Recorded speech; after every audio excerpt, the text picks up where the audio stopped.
Hello everyone and welcome to the show. Thank you again for listening. Just wanted to give a quick heads up about this episode. It might be a little choppy as we had some technical difficulties during recording, but I tried my best to piece it all together. Also, you may notice a slight background white noise from the heater I had under the table. During the show, it wasn't coming in too bad on the headset, but it's there, so I tried to filter it out as best I could. Could just be the perfectionist in me, but I wanted to make sure to let you all know in case it's a bother for some. You'll probably hear it more with headphones than anything else. You live and you learn.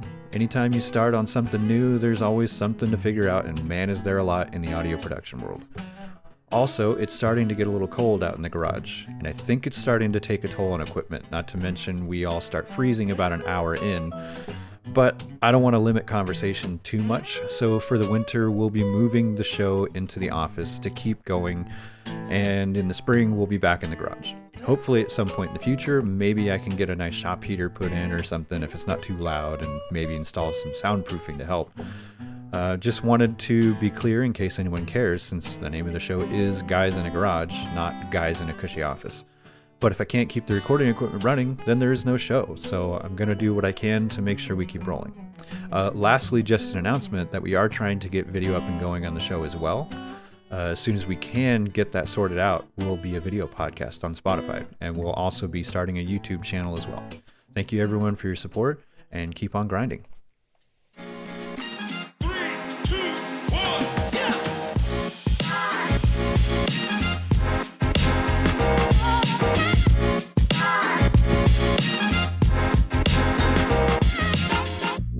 Okay, looks like it's working. Sweet. Take two. Cheers. Cheers. Push that down again. We'll just keep talking. Nobody will be listening. Yeah. Well, I have other ways to do it. Sweet. So, take two. Timothy. Yeah, we got like 20 minutes into our conversation. I know, and then it just cut off. It died. Yeah. I would take it back to the podcast store or wherever you got it. Yeah, the podcast store is me. Well. So I'll take it back to me. This is a really sweet setup, though. Did you buy this all at once or just kind of accumulated it? I've just been piecing it together over time. Nice. Like, I'd buy a microphone and test it out, and then I'd get another one and test that out. And once I found some stuff that I liked, I just started putting stuff together. Bought all the booms and this little rack thing right here to put them all together. I built that. Like, a lot of this stuff I've had laying around just for different reasons. Like, this little computer right here I bought for $20 or something on Craigslist because I was going to use it to... Remember that arcade that I used to have? I was going to rebuild it and use that and kind of update it and make it more modern. And then when this stuff came along, I was like, nah, I can find better uses for my time. What made you want to do this? Have you been thinking about it for a while? Or? Yeah. Like, audio production, video production, stuff like that has always kind of been in my blood. Like, I've been doing stuff like that since, high school days. So a bunch of friends and myself, back at that time, we were just kind of obsessed with CKY and Jackass and stuff like that. Mm-hmm. So pretty much that whole time, we carried a camera around with us everywhere. And we just did all kinds of stuff. We did skits, like sketch comedy stuff that we could think of. I remember you telling me about this. Yeah, I still have the videos. I watch them at least once a year, and they just still crack me up. It's the stupid shit that we did. I want to see them. I feel like maybe you showed it to me one time, like 10 years ago. But I might have, but they're still great. Yeah. They hold up mostly because I've been there, but... Yeah. Is it actual, like, good content, like funny stuff, or is it, like, cringy? Half and half. Yeah. Some of it is just like, really, why? No, you don't need to do that. And then the other half is like, all right, yeah, that's pretty fucking funny. What sort of stuff did you guys do? We did one where... my friend Jake, like, it was like a dream sequence kind of deal. And like, he walks into the post office and he's trying to check his mail, but his key wouldn't work in the thing, and he's getting all pissed off. And then out of nowhere, like, this dude, who was our other friend, Aaron, like, just comes up behind him and, starts trying to ass rape him. and then he wakes up and he's just laying there and he's like, wow, that was fucking weird. And then the camera pans out and Aaron is in bed with him, and he's like, oh, it wasn't that bad, baby. And he's like, oh, what the fuck? And then he wakes up and he's like, oh, that was so fucking weird. And then he pulls the condom out. That's hilarious. There's shit like that, just little sketches. We did downhill shopping cart racing. Like, we stole some fucking shopping carts from the grocery store. Yeah. I threw them in the back of my truck and went up into the mountains, and then we were trying to race them down a dirt road. That didn't work out too well. One of them ended up going off like the side of this embankment thing, and I don't know how we didn't get more hurt than we actually did. Yeah. Jeez. Yeah, I never did that. I never did the shopping cart races. I had a guy that I grew up with that did the whole it was a trash can. I can't remember exactly what it was. Like some rolling? sort of, yeah, like rolling down a hill in a trash can. Awesome. And he ended up in the ICU. Like he was completely out. We freaked out and panicked and Worth it. yeah, had to call 911, and yeah, he doesn't have any memory of it. That means you did it Yeah, right. exactly. Yeah, they're great. They have a lot. My brother got into that kind of stuff for a while too. I have a bunch of his old videos that he did. Those are pretty good because they were more like stories, just weird shit. They were obsessed. So they did it with a friend of theirs, Eric, and Eric is big into like horror movies and stuff like that. So that's kind of what a lot of them are centered around, is just crazy, weird, like horror type stuff and heavy metal and shit Nice. like that. Yeah, Pretty sweet. they're pretty funny too. But Yeah. I mean, that's how I got into this, was just starting there. And my my inspiration for actually doing this is just a lot of the podcasters that I listen to. So one of the big ones, and I talked about this with a couple other guys, is Dan Cummins. He's a comedian. Mm-hmm. And so he at one point was kind of just getting burnt out with comedy. You know, he never was like, oh, I'm going to quit doing this, but he just wanted to try, you know, something different a little bit. And so he just started doing it with his laptop and a $20 Walmart microphone while he was sitting in hotel rooms between shows. And he started the first one he started was Time Suck, and then he's got a few other ones that he does now too. But between him and a couple other guys, I was just like, well, if he can do it with that, so simple, you know, why can't I? Why can't Right. anybody else? I mean, really, it's not that difficult. You don't actually need all of this stuff. I bought all of this because I want some sort of quality as far as my audio goes. Right. Like this, we're in my garage. It's not treated, so you get a little bit of echo and stuff like that, which I may end up hanging a curtain or something. But Well, I listened to the link you sent me. This is what, episode 3, right? yeah, this is episode 3. Okay, I only listened to the one you sent me. I didn't realize there was another one, but it sounded great. So the first one was JJ Rocco, Right. And so that one's out, and then the next one comes out this Monday at 6 a.m. It'll automatically publish. So you go through and like edit. And, Yep. And this one will be out the following Monday. Okay. So I'm trying to keep it on like a rolling 1 week release. Try to record the week before it's supposed to come out, stuff like that. Just keep people scheduled ahead of time. So you mentioned you're on 8 different platforms. Yep. What besides Spotify? Because that's what I listen to it on. So it started with a friend of mine, Jamie, who I'm hoping to get on here too, Jameson, excuse me. He started doing one just for fun, and it's called Questioning Men. And so that's me, him, JJ, and whoever else that we end up going with. Just about like men questioning their sexuality or No, no, I think we're all clear on that, but Okay. who knows? yeah. No, he got this game, and it's not a board game, but it's like this box that comes with all these little cards, and it just has all kinds of different questions on it that range from, I mean, like, I think one of the ones we did was, what's the greatest compliment you've ever received? So it's just questions of life and, you know, what's going on in the universe, maybe. I don't know how to explain it, but each card has like 5 to 6 questions on it, and every question has a little icon next to it, and you get this little foam dice. And so you throw the dice, and whatever icon it lands on, that's the question you're supposed to read off the card. But a lot of them are just really thought-provoking questions. I mean, they're kind of crazy, the stuff that it makes you think of and gets a conversation rolling. So we started doing that at the library, and I have another microphone that I just plug into my laptop, and that's usually how we do it, or we do it on his phone, whichever we happen to have at the time. But so we just go to the library and do one of their study rooms, go sit in there, and then start recording and throw the dice, and then we all kind of go round robin and just, you know, what does that question mean to you? And we all try to answer it in our own way. It usually turns out pretty good. Yeah. It's Questioning Men. Yeah. I'd listen to that. Yep. Usually goes about a half an hour or so, but it's pretty good. But so he started doing that, and he started it on Anchor, which was bought out by Spotify. So it's owned by Spotify. And if you publish on Anchor, which is made for podcasting, you automatically get published onto Spotify. It just because they work together.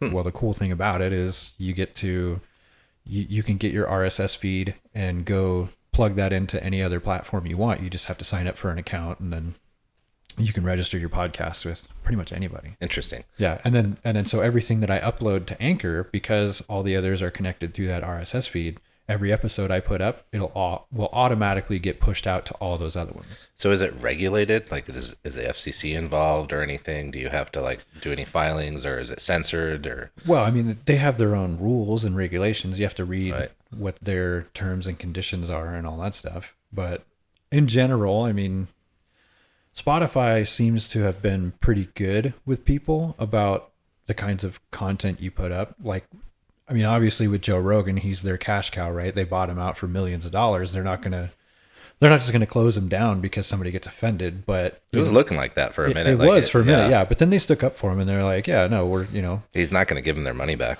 So. Yeah. So they just ended up putting on all of his episodes anytime. And you'll notice it too when you're scrolling through every episode where they even mention COVID. Then they put up the thing that says, learn more about COVID, blah, blah, blah, which I'd be fine with. I don't care. Just let me say what I got to say. Yeah. I mean, the basic thing is just common decency. Don't say a bunch of crazy racist shit or, be insensitive to school shootings and shit like that. Just don't be an idiot and don't be an asshole, which I'm okay with. I mean, it's fun it's okay to joke around once in a while, but yeah. I don't plan on censoring anyone. I mean, we'll talk before the show. Obviously, there's a couple things like, if I have a friend that I know tends to just kind of go off the deep end, I'm gonna be like, you might want to tone this down, but otherwise, or just don't have them on the show. Yeah, I don't know. I don't want to censor anybody, and I don't want to not have fun. You know what I mean? I don't want anybody, like we talked before. I don't want anybody to feel uncomfortable or to feel like they're being interrogated or something. We're just here to hang out. We're here to hang out, have fun, bullshit, have some laughs, have a drink. Yeah. Well, luckily for you, I'm not racist and I love the gays. So. Gays, for some reason, seem to love me. I'm not sure what that means. By the end of the show, I'm going to identify as this drink right here. Yeah, what do you got going on there? Just a little vodka and Bang energy drink. We'll see how that goes. Oh, yeah. And a touch of this because I made it too strong. Oh, yeah. Grape soda? Yeah. Or, sparkling water. Oh, soda water. Yeah. I always call it sody pop. Okay. Starting off with Tim Evans. Yes. Thank you for being on here. I appreciate it. Yeah, absolutely. I was excited. I didn't actually think I was going to get the invite. Really? Yeah. Why would you think that? Oh, because we were drunk when we talked about it, so I didn't think that it was actually going to happen. Yeah, I could see that. That drunk talk that we call them bar plans. Yeah. Wake up the next day and you're like, did I make plans to go surfing? We live in Idaho. How did that happen? Well, I'm pretty serious about this whole thing, so it's awesome. If I say I want to do it, then I'm gonna call you and I'm probably gonna bug you until you either tell me no, I really don't want to, or you give in. Yeah. No, I was excited. It was cool. Been looking forward to it all week. Sweet. Yeah, me too. So before we got cut off the first time we tried this, for everybody listening, we tried to record it once and my old crappy hardware kind of cut out. So this is round 2. You were talking about growing up in the ghetto. Yeah, it sounds so dramatic when we talk. I was thinking about us talking about that. And in the ghetto. It sounds so dramatic, but so we live in North Idaho. And I was born up here. 6 months. At 6 months old, my mom moved us to California, where she was from, and there's a whole story behind that, which we'll get into. My grandparents, my biological dad, I'll refer to as Randy. His parents bought my mom a trailer, so we moved down there. And I lived there until I was 3 or 4 years old when she married Frank, who I'll refer to as my dad. He's the man who raised me. So I lived in a trailer park the first few years of my life. They got married. We moved into a very tiny 2-bedroom, 1-bath, 720 square feet Did you ever, you know what's funny? Did you ever go to Randy's house when he had the house? No, I never actually got to see his house. Okay. I only Oh. got to see the rundown ass The fifth wheel trailer that he was living in. Yeah, he ended up living in a trailer. But it's funny because the house he lived in, you don't have any context for this, your wife would, but it's the exact model of, it was the same neighborhood, and it was the exact model of the first house that we lived in, which was 720 square feet in the same hood. And then about a year later, they bought a house right across the street in a slightly better hood. But yeah, what we were talking about was the fact, I mean, it's a very interesting thing growing up in the ghetto of LA County, the high desert, Antelope Valley, Lancaster, Palmdale, where Afroman's from, for reference. Everybody knows when you say Palmdale, everybody knows the Afroman song. Which, by the way, maybe we'll get into that a little bit later too. I'm almost positive that one of his songs is about my sister in Randy. Not your wife, my sister, my other sister. Yeah. Yeah. We'll get into that. Like, maybe we'll play it. But yeah, so that's where I grew up. There, doing the math again, there were 6 of us. I think that's what we settled on, right? There were 6 of us on our street that were all friends. And I'm the only one who's alive and not a tweaker. So 4 of them are dead. 1 of them that's still alive. As far as I know, I've actually tried looking him up several times and can't find anything, but I am friends with his mom on Facebook, and she's never posted that he died, so I'm, it's probably just a matter of time. But everybody died. Cameron was the interesting one. He got into drugs when we were about 16 years old. He's the one who died most recently, and he was one I was probably closest to up until the point when he started getting into hard drugs. We all drank and smoked weed and the typical high school stuff. But there was a guy, I think his name was Mike. He was a middle-aged guy who lived with his parents, and he had a meth lab in his garage. He lived across the street from us, and he started going and hanging out over there and got into meth. We were about 16 years old, and we just kind of parted ways after that. I stopped hanging out with him, and he just went down that path. He never kind of looked back. But before he died, he had been sober. He had been posting on Facebook that, I've been sober this long, and all sorts of like inspirational stuff to other people struggling with that. Like, you can do it. I believe in you. Yeah. All sorts of really positive stuff. And then he ended up moving near his dad, who lived out in Kingman, Arizona, near Vegas. And so he would go over to Vegas a lot. Now that I'm thinking about it, Casey and I went to Vegas, and he was going, I feel horrible about this, but he was, I had been talking with him, and I hadn't seen him in years, and he was going to come out and meet us in Vegas just to hang out with us for the night. And I really didn't want to, just because if I knew how he was, I didn't know if he was using. So I ended up just telling him that we weren't able to make it.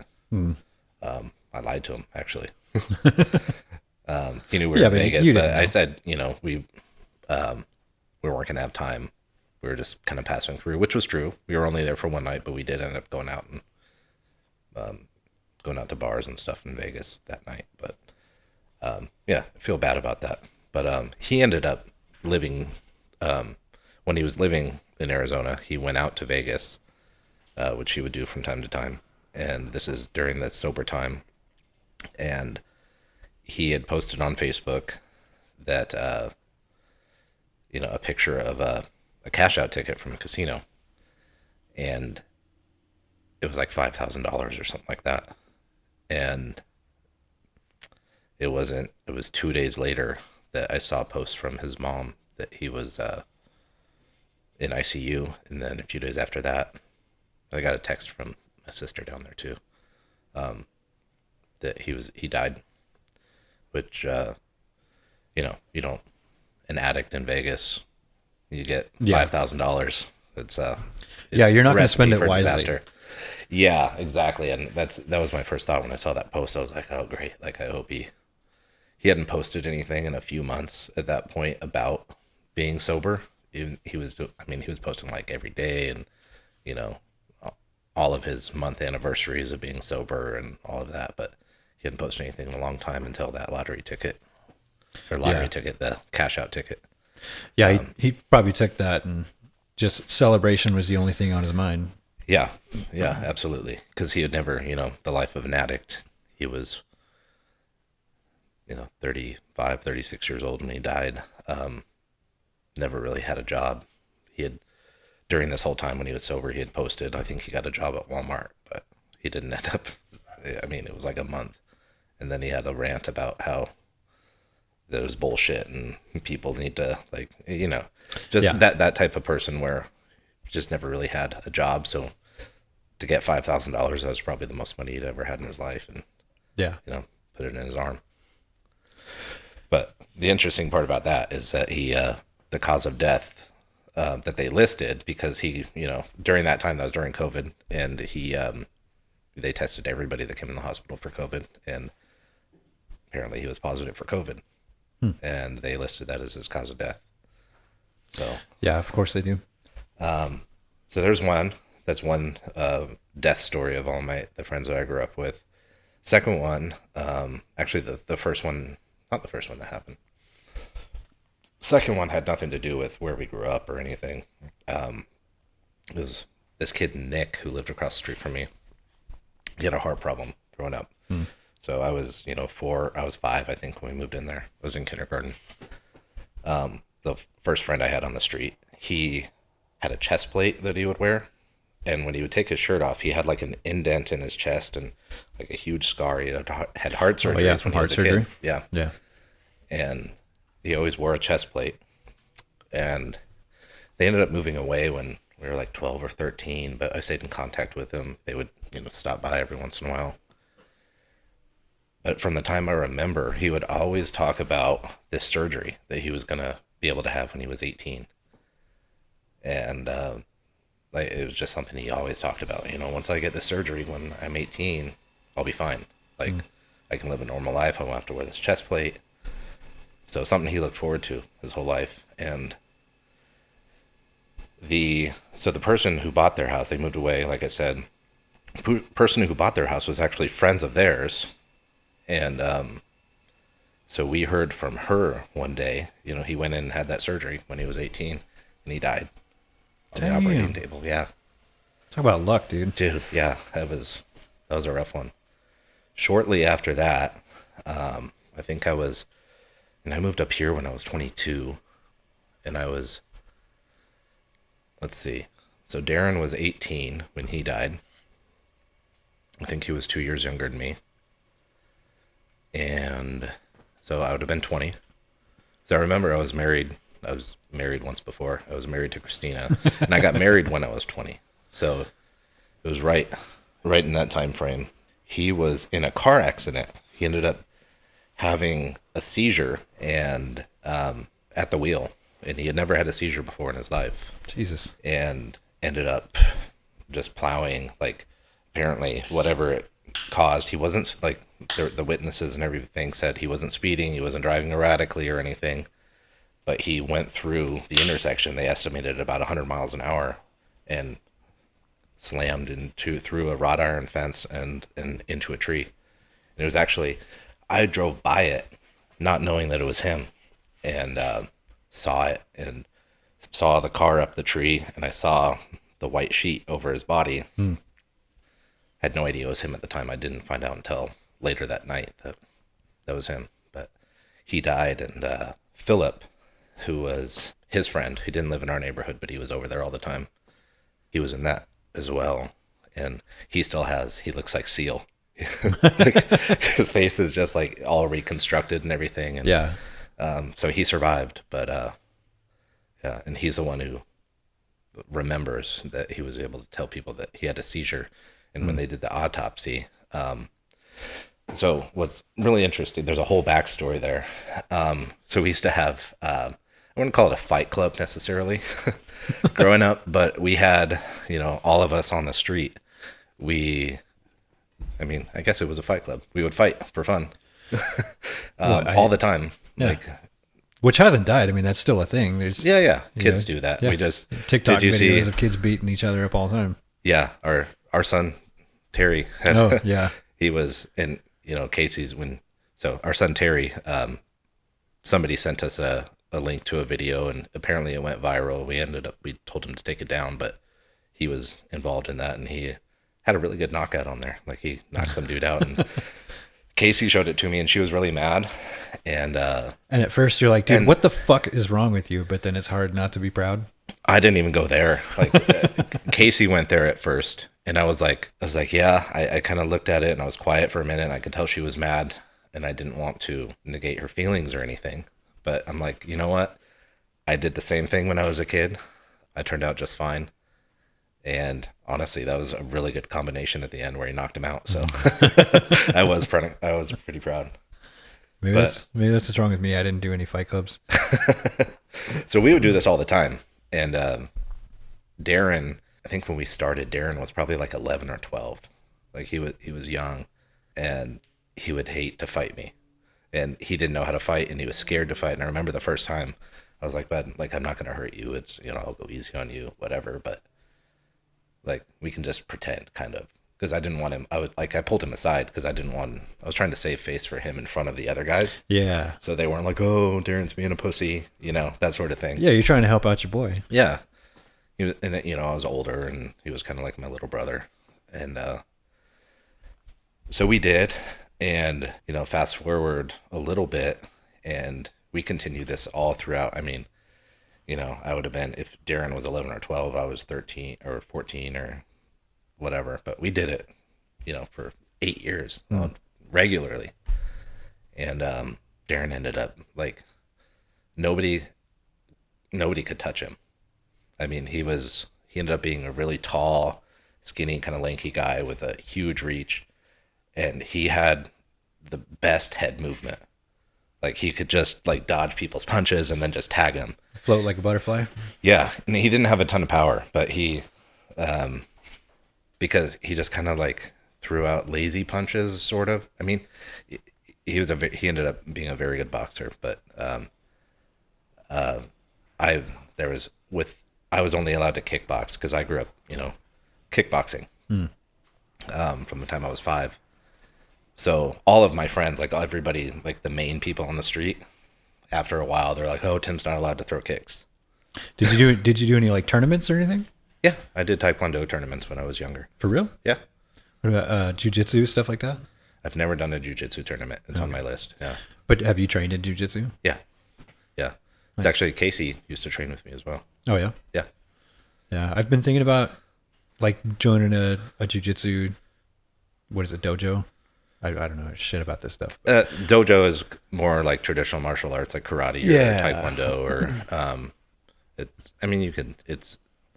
the translation's the same. But yeah, jiu-jitsu gym. Yeah. Yeah. I have a lot of friends that have gotten into it, and, like, starting out, I've heard it's pretty rough, because you're the new guy and you're learning, and there's always the dudes that have been there forever that just love to use newbies as punching bags and stuff like that. But yeah, you learn something. Like, I'm honestly not a fighter. I've only ever been in 2 fights, and I only won one of them.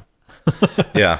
Well, a lot of... That's not to say that I can't fight. I mean, I can throw punches and stuff, yeah. But I mean, it would be nice to just know how to defend myself better at the very least. Highly recommend Brazilian Jiu-Jitsu. Yeah. Those gyms are not like that. There's, that's one of the big things there is, destroying your ego, and your ego will get destroyed because you go in there, even somebody who, like me, grew up kickboxing. You think you're tough. You think you can, there's not many people in the world that can beat you. And then you go in there on your first day, your first month, your first 3 months. You have some successes in there sometimes, but you get humbled very quickly. But nobody's a dick about it. I've seen that too in traditional, my Taekwondo. There was just a lot of bullshit involved in it. It was almost like religion. Like, there's a lot of, like, things that you do, and people are just, there's ego involved, and it's very disciplined too, right? Yeah. Yeah. I mean, that's part of the whole thing, is learning how to be disciplined, how to stay in a state of mind where, I mean, you're not freaking out about shit. You can remember your moves, and a lot of it, I'm sure, gets to be like muscle memory.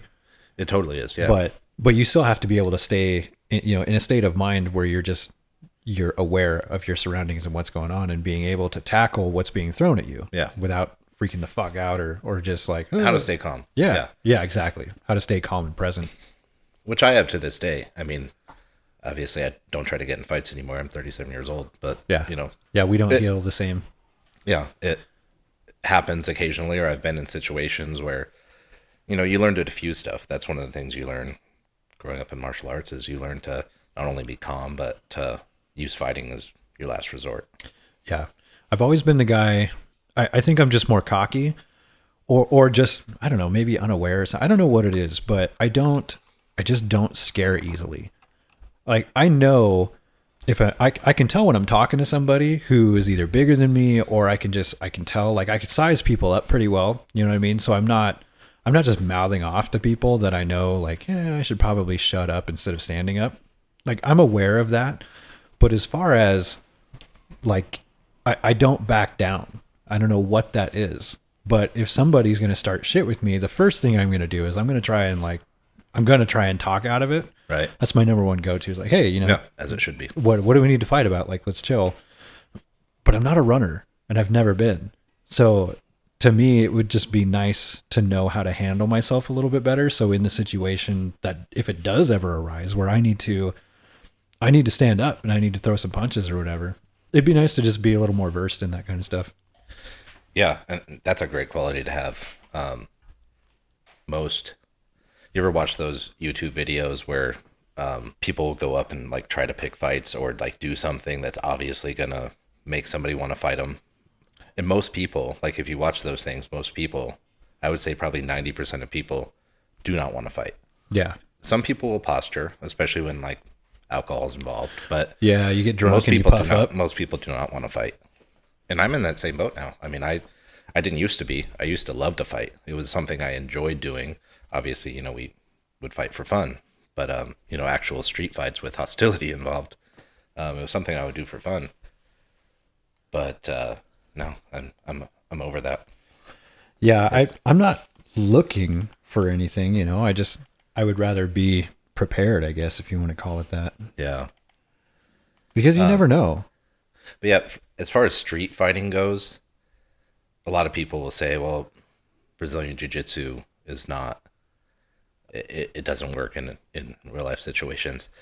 I've only been in a couple fights within the last 5 years of being an adult. 5 years being an adult. But within the last 5 years, I've only been in one fight actually that I've actually had to do anything physical. And what seems Brazilian Jiu-Jitsu is what won that fight. And I've broken my hand so many times from, doing what I used to do that if I do have to strike, it's always open palm strikes. But, the last fight I was in, I just choked the guy. And what seems like, though, you always seem to find the people who want to pick fights. I do, personally? Yeah. What do you mean? You guys always have a story about going out to the bar and then some random dickhead. That's my wife. Oh, okay. My wife is hot, and if we go to the bar, yeah, she does. She attracts things. No, she's been in more fights than I have recently. Recently. She's a spitfire. Yeah. What she'll tell you, because there's been several times at the bar where I will be about to fight, and she has a theory behind it.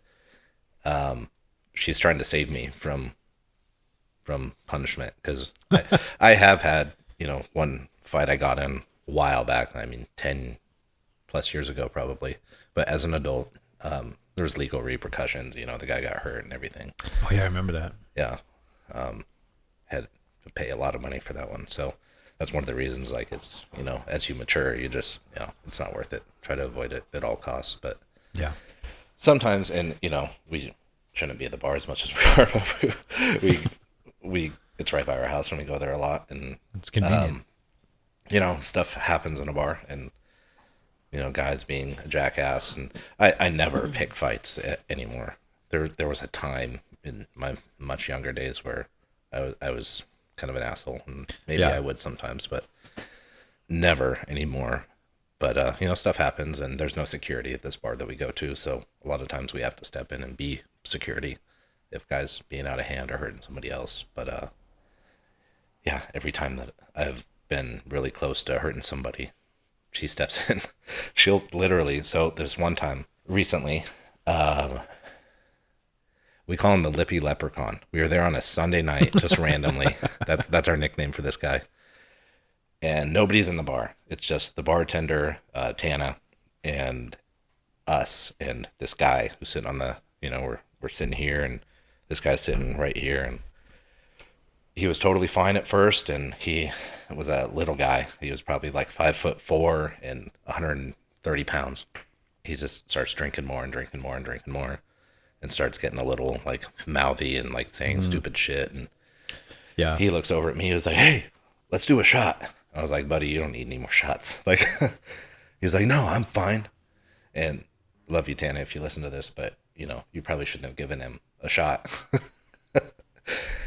He goes into the bathroom, and I'm going into the bathroom as he's coming out, and he's just, you know, just staggering, and he's like, "I just pissed all over that motherfucker." That's fucking rude. And I'm like, "Dude, you better fucking not have." I walk in there, and sure enough, the dude had just helicoptered and pissed all over the walls, and there was like literally dripping on the ceiling. I had to watch where I was standing, and I was like, I was pissed. That's fucked up. So I finish and I go out, and I'm looking for this guy. I'm like, this dude pissed me off. Like, I'm pretty sure like a drop of his piss dropped on me, and so I'm fucking pissed. And he's over like by the back door of the bar, and he has Tana, the bartender, pinned up against the wall. Tana's way bigger than this guy. She could have kicked his ass easily. She's trying to be nice. He's a customer. He hasn't paid yet. That's probably what she was thinking. Like, I'll kick this guy out as soon as he pays. But I go, "Hey!" And I start like running at him. No idea. Like, I had tunnel vision, so I didn't really see. Casey was just sitting at the bar right there. I didn't see her. I wasn't paying attention to her. I was focused on this guy, and now he's doing something. So what he was doing was he was like, "Hey, I just want somebody to suck my dick." That's what he was saying to Tana. He had to pin it against the wall. He was like, "I just want somebody to suck my dick." And I'm like, They have websites for that. So you know the back door of Razzles has that little push thing on the door? Yeah. As I'm coming towards him very quickly, my plan was to just Like push him through out the door. Yeah, I was gonna hit him, and I literally had my arm cocked back. Like I said, I do open palm heel strikes, because my hand's been broken so many times. I was walking up on him like this, totally telegraphing it. I wasn't worried about if he was going to counter me or anything. Casey swoops in underneath my arm and pushes him. I have no idea where she came from. She pushes him. He falls back onto the ground. He had glasses. His glasses fell off. And I just start dying laughing. I couldn't help myself. I was like, "Dude, she just saved your ass. Get the fuck out of here. Please, just get up and walk out." And he was like, "Can I get my glasses?" I was like, "Yeah, nobody's going to hurt you, dude. Get your glasses. Get the fuck out of here. Get your shit and go." Yeah, I was like, "We'll pay his tab, whatever." And That was nice of you. well, I'm a nice guy. And yeah, he wasn't looking for a fight either. He was just kind of being an asshole. Which unfortunately, I mean, a lot of people get that way when you have that one drink too many. yeah. There's another part of that story I probably won't tell, though, because in case that person listens to it. Yeah, you probably shouldn't. Yeah, you know that part. I think so. Yeah. Yeah, we should probably be careful about using names, but Yeah. Yeah. yeah, I've only ever been. I have another friend of mine who's kind of. We don't know what it is about it. He's a magnet for dickheads. Anytime we've ever used to go to the bar and stuff, that's what would happen. There was always some dude who just was having a bad night, or was way too drunk, or something. Just wanted to fucking pick a fight with somebody, and for some reason, this guy, like my friend, was always the one that they would go for. And to be fair, he's one of those guys that's like, when he has a few drinks, he gets kind of loud and obnoxious, and he's the guy that does blah, blah, blah, blah. So maybe that's what it is. Another type. And like one of the last times we ever went out together, I mean, that's what happened. We were in a bar, and like he goes up and he's singing karaoke, and then he comes back down and he's just talking and he's just being loud and obnoxious. And this other guy out of nowhere turns around and is like, will you shut the fuck up? And he's like, what? He's like, shut the fuck up. He's like, dude, calm down. Just, I'll buy you a beer. Like, settle down. You don't need to get all aggro. And it almost turned into something. And then thankfully my friend's girlfriend was like, yeah, let's go. And so we got in the truck and left. But every time we'd go out, there was always some guy. And I've only ever had that happen to me once. There was one time where I was the guy that was loud and obnoxious. And this fucking dude at the end of the bar, I think he just wanted to fight. I knew who he was. He's the brother of a guy that my brother used to hang out with in high school. And I mean, as far as I know, he's always been kind of a dick. And he just, same thing, was just getting in my face, wanting to fight, trying to pick me into doing something. And I was like, no, I'm not going to fight you. I'll buy you a beer. Calm down. Right. You know? And then he was about to stand up, like, and start poking at me and coming after me. And then his brother, the guy who knows my brother, just out of nowhere shows up and starts getting in his face and is like, you sit the fuck down right now. Do you know who that is? And I was like, what the fuck? Yeah, it was crazy. I've never been in that situation before that. And it kind of rattled me a little bit. But I think about stuff like that. I'm like, man, like, I don't want to fight, but I sure as hell should learn how to. I think, yeah. Everybody my personal opinion, every man should know basics at some point. But as far as like street fighting, Brazilian jiu-jitsu and or wrestling and just only American boxing is probably the best. Most people aren't going to throw kicks in fights. I did. Well, you used to be a kickboxer, though. Yeah. So that's kind of, that's part of your skill set. That's what you have going on. So I'm sure it's somewhere up there. That's got to be one of your go-tos. It is. It's just like you said earlier, muscle memory. But, the last couple of fights I've been in, it just rear naked choke, standing rear naked choke, which standing rear naked choke isn't the best position unless you're on their back and you have hooks in. But for people who don't know, against people who don't know what they're doing, it works. But the more you could diffuse the situation before it turning really violent is always probably going to be better. Yeah, that's. But even just for your own self-esteem and your own confidence, knowing how to take care of yourself and how to handle yourself is definitely a plus. Well, that's how you stay calm. I mean, most. I used to work with a guy who he was. I think he was either an Army Ranger or he was Special Forces, and he was one of those guys where you talk to him, and you just know by the way he talks that he's not bullshitting you, and he could probably kill you with his pinky. Yeah. And he wouldn't just stand around and tell stories, but that's one thing I've learned about veterans, especially because I know a lot of them, is they don't, unless you're somebody that they really trust and they can open up to you and they feel comfortable, they usually don't talk a lot about the stuff that they've been through. No. And so this guy, we got to be pretty good friends, and there was stuff that he would, kind of, a lot of the shit that he did, I think he probably wasn't allowed to talk about, but there was things that he would kind of discuss and let you in on to the degree that he could. Right. And I'll tell you, this dude, he was one of the scariest guys I've ever met, just for the fact that you knew that this guy, any second, if he wanted to, could kill you. He just doesn't. Right. You know what I mean? Yeah. That's the thing about, dangerous people, that it's always funny because the loudest person is usually, the person that you don't have to worry about. Yeah. The person who will tell you how badass they are and all the stuff that they've done. If you have to say that you're cool, you're not. They're usually full of shit. I'm going to use the bathroom. Yeah, we can pause. Okay. I have a small bladder, so that's probably going to happen quite a bit during the show, especially since I didn't plan on drinking, but I am now. Yeah, whatever. I got to pee too. Cool. And we're back. So I was looking. I was trying to find like picking fights, random street fights. Yeah. Let's see.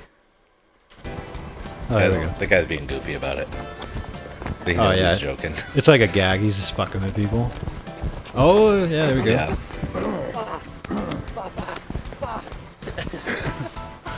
How you doing? My name's Skyler. Andrew. Oh yeah, that's a good idea. Can I help you? Start a random fight with women on the Can I street. help you? Yeah. Honestly, can I help you?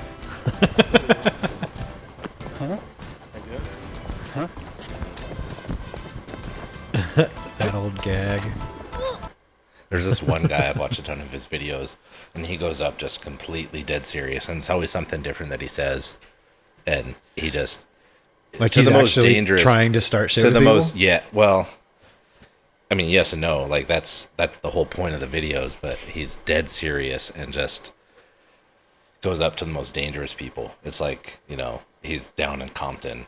And he's down, like he's Oh yeah, in the that's hood. a great place to He's in start the hood fights. somewhere on the street, and he just like goes and he'll like some of them he'll just like stare people down, like walk up to them and just like be staring at them crazy, and like I mean, who knows? They could be fixed. You never know, but it doesn't look like it. People pull guns on him, pull knives on him. People start squaring up against him, and he has to like, no, it's just a video, it's just a video. Like you're on camera, see? Candid camera. No, seriously, don't kill me. Like if that is real, which it looks like it is, that guy's probably not long for this world. Yeah. He's testing dangerous waters for sure. Yeah. Well, just like the guy that, what is it? Changed my mind, dude. Yeah. Yep. I'm always surprised that he doesn't get into more conflicts than he does, if any. Because he'll always just sit down there with a sign that's like, Whatever. Changed my mind. yeah. Yeah. Just And it's always controversial shit that Right. nowadays would really just get people going. right. That's crazy Yeah. to me. People start screaming at him, and Yeah. yeah. Getting in his face. Yeah. It's all about how you react to that stuff, though. Yeah. I mean, most people, that type of person, even if they have, an agenda, they want to yell at you and they disagree with you. They think you're an asshole because you're provoking people by doing that purposely. Most people don't want to physically fight. That's something I've found. Unless alcohol's involved, like I said, people get liquid courage. People get brave. Well, yeah, when you're getting hammered, all your inhibitions are just out the window. Yeah. And so you're ready to throw down. And that whole, knowing when you should shut up versus stand up thing just kind of goes out the window Right. a lot of the time. Right. Yeah. I think I was thinking about this when I was peeing. Best thinking times when you're peeing. I think everybody's aversion to violence nowadays is kind of ridiculous, right? Because we try so hard. I mean, you see it in media and everything else. It's just everybody's trying to push our culture more into less violence, right? Trying to basically pussify men and dumb down Right. masculinity and stuff like that.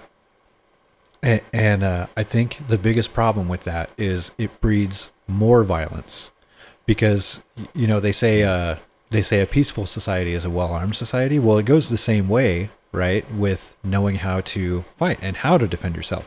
If everybody absolutely. walking around was a jujitsu master, far less people would fuck with each other, because that if you go and mess with that guy, you're probably going to get your ass kicked, or at the very least, you're going to be in a conflict you probably don't want to be in, because you don't know if you're going to win or not.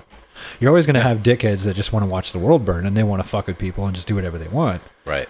But like you said, most people don't want to fight. They don't want to get into conflict. Right. So everybody walking around knowing that they could get their ass kicked if they pipe up.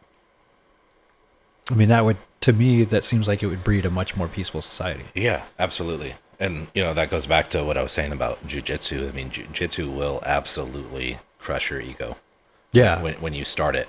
Like, everybody, I think, You think you're hot shit. everybody has a false sense of what they can do. I did. I totally did. I didn't, I did, martial arts from the time I was 5 until 14. And then, I wrestled a little bit in high school. And I really thought, I had never lost a fight, a single, an actual street fight. We'll go back to Darren in a little bit. He kicked my ass in boxing, but I wasn't allowed to kick, and I wasn't allowed to do other stuff too. I wasn't allowed to wrestle. I wasn't, just boxing. He was a phenomenal boxer. But I got jumped really bad one time when I was a freshman in high school or sophomore. We'll probably get to that later. But jiu-jitsu will definitely humble you because it's a totally different martial art. That's how the UFC started. It was UFC 1 was the Gracies who wanted to showcase an event. Oh yeah. It was the UFC wasn't what it was today. Hoist Gracie, right? Today everybody's a mixed martial artist. Everybody knows a little bit of everything. Yeah. There's still specialists that come in, but it was martial art versus martial art. They wanted to prove what was the best martial art in the world. And they put Hoist Gracie in, who's this 170 something pound guy, the smallest of all the brothers. Yeah, he wasn't that big. Yeah, and they had in some terms big of people. fighters. Yeah, if you look at like Hickson Gracie was like 220. Hickson Gracie is considered one of the best jiu-jitsu players of all time. But they purposely put in Hoist Gracie into the tournaments because they wanted to prove that no matter the size of the person, that jiu-jitsu is the best art. There was no weight classes in those days, so he went up against all different styles. He went up against boxers, karate guys, wrestlers, and he submitted everybody. He whooped everybody. So jiu-jitsu really is probably, as far as martial arts go, and a lot of people don't consider wrestling a martial art. Wrestling is probably the best martial art if you know basic jiu-jitsu as well. You couple the two together. Yeah, when you go a wrestler who's never done jiu-jitsu against a Brazilian jiu-jitsu guy, the jiu-jitsu guy's going to win because the wrestler's going to take him down and the jiu-jitsu guy's going to submit him. If you can learn defense and you can learn as a wrestler and you can learn Brazilian jiu-jitsu, then the traps that are being set. Sometimes, not all, but it gives you a better defense. But jiu-jitsu is a very... When I first started watching like UFC and stuff like that, and I don't follow it a whole lot, honestly, most of the time, the only stuff I see is when we're at your house watching the fights. I would like to follow it more closely, and it's probably something I'll do, but like I grew up watching WWF and WCW and stuff like that. And anybody who wants to say that it's not real, blah, blah, blah, whatever, fine. Is it scripted? Yeah, I'm sure a lot of it is. But, they're still hitting each other. You go out there into the ring and get a fucking DDT and tell me that it's not real. It's not a real fight, but, and it is scripted, but the pain they put their bodies through they're still getting hurt. It's way worse than any other sport out there. Right. But that's what I grew up on, right? Which is, it's so glamorized and it's so just in your face and all this stuff. So when I first started kind of, watching UFC and getting into that stuff, I was kind of, disappointed, I guess, because watching them, a lot of the times they get into a grapple and a hold or something, then they end up on the ground, and it's just fucking two guys on top of each other, just holding on to one another, And most people view it that way, yeah. And it was just kind of gay. But the more that I watch it and the more that I get into it, it's like, okay, I try to put myself in their shoes. Watching them, getting a guy into a hold, like you said, setting a trap, right? There's a lot of stuff to it. It's not just grabbing onto some guy and just getting him down on the ground. Like, especially if you're not quite, the same weight, stuff like that. You've also got somebody who's got a couple inches more reach, somebody who may just naturally have a little bit more muscle mass than the other guy. They look the same size, but, he can bench 220 just naturally over the other guy who can only do 10. People are built differently. Yeah, and you're like, oh, 10 pounds, but that makes a difference. So I look at that stuff, and when you factor in all of those little things, it's like, it's an art, and that's why martial arts, right? There's a lot that goes into it. It's not as easy. More than you realize. Yeah, and until you actually do it, like training, in an MMA gym. Right. They're just different sequences that you see that most people would be, oh, this is boring, or even just like, you got a guy pushed up against the fence and they're hand fighting for position, or somebody's on top of you. Yeah. Somebody, especially somebody heavy, being on top of you and you trying to fight that off is the most exhausting thing in the world. Yeah. even if you have great cardio, that will wear you out faster than anything. Yeah. I mean, I guess what I was getting at is growing up on, the WWF stuff just made it seem easier than it actually is. Oh yeah.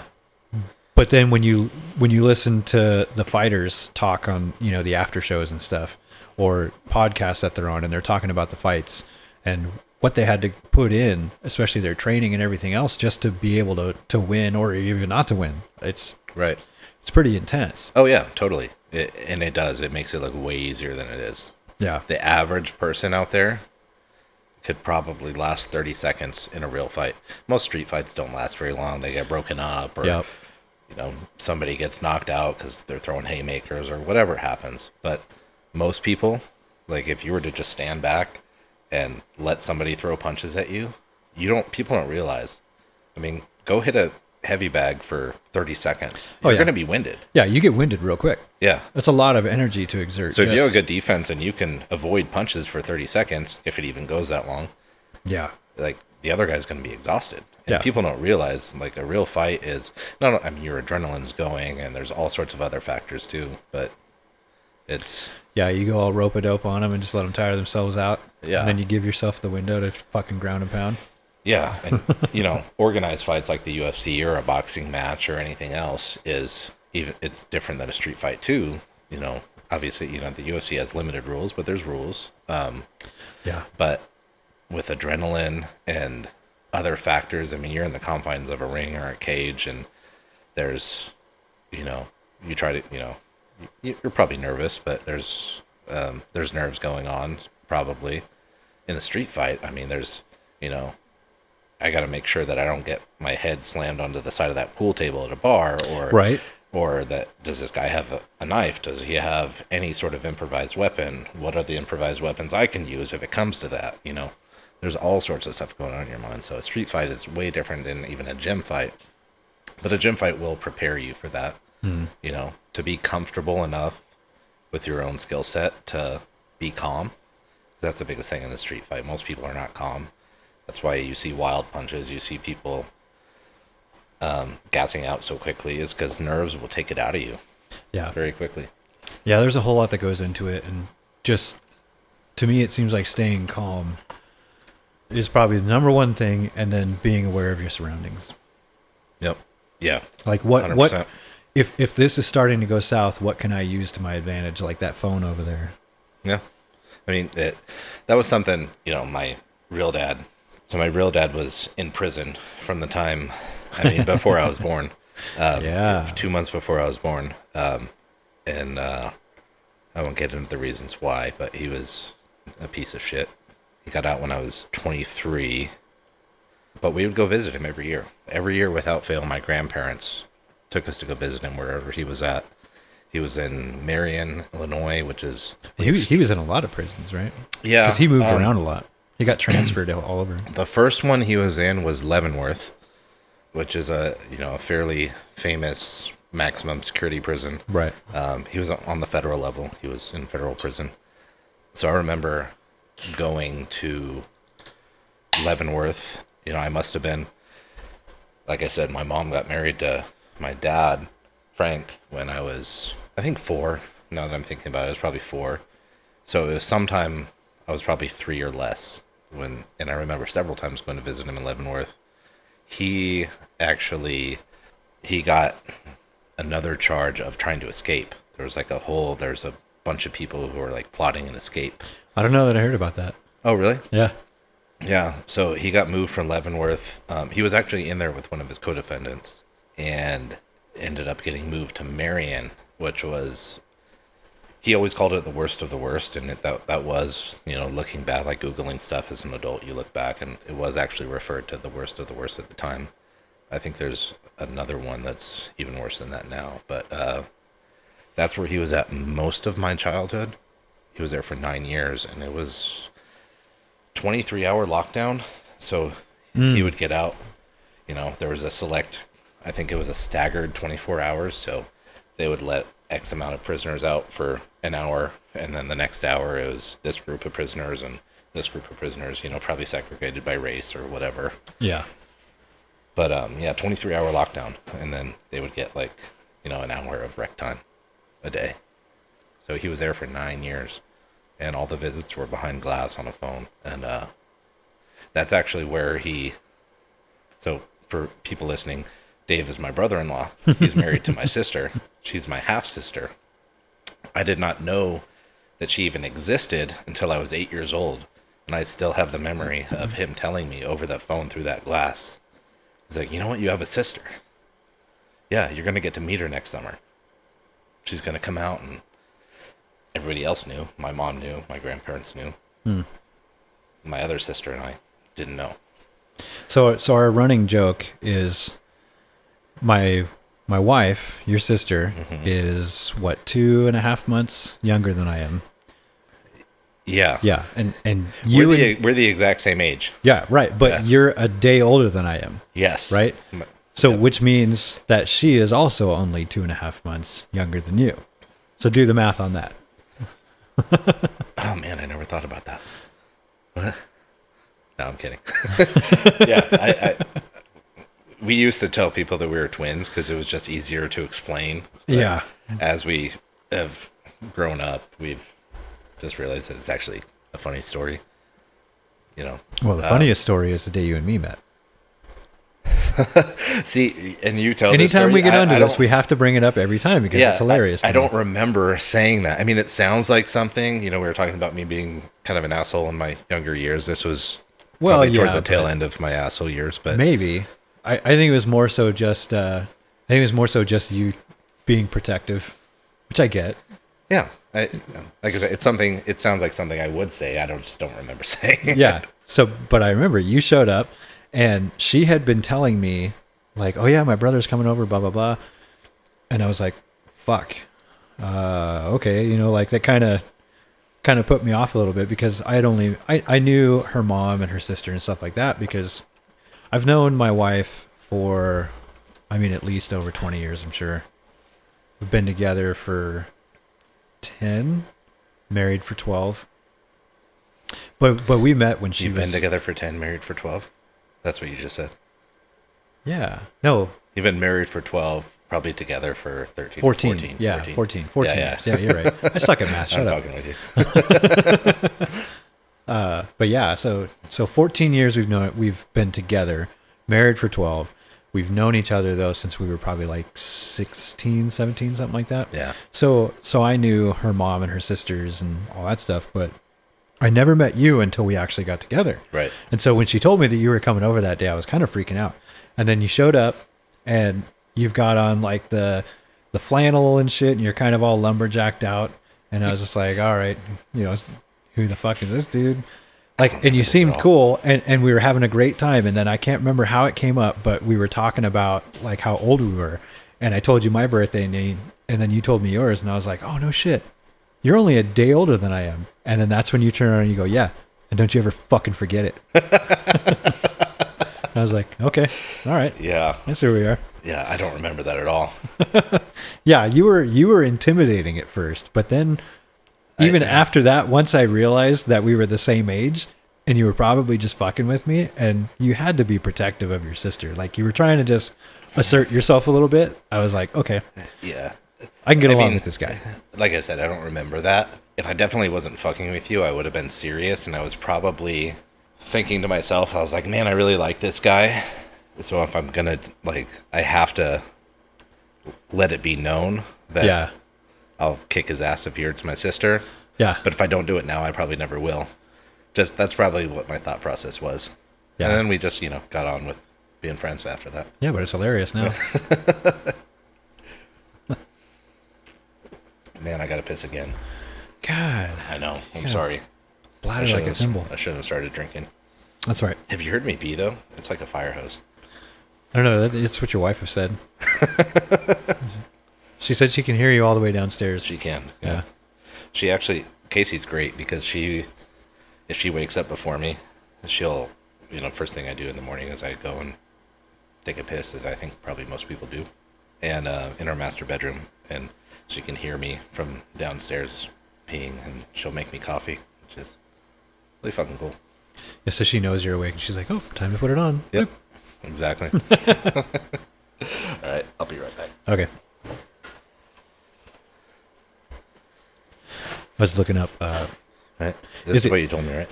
All right. Cool. Yeah, ish. I was looking up the on YouTube. Like it's spelled with an R. Is it Royce Gracie? I thought it was Hoist Gracie with an H. So they're a Brazilian family, and Portuguese. R's at the beginning of a word are pronounced with an H. Oh, Yeah. So like a J in It's Spanish, Royce, yeah, Jose. like- exactly. Yeah. Which is funny because J's are not. There's a UFC fighter named Jose Aldo. Jose, It's spelled exactly like Jose, but they say J's as we do. like Jesus. Yeah, exactly.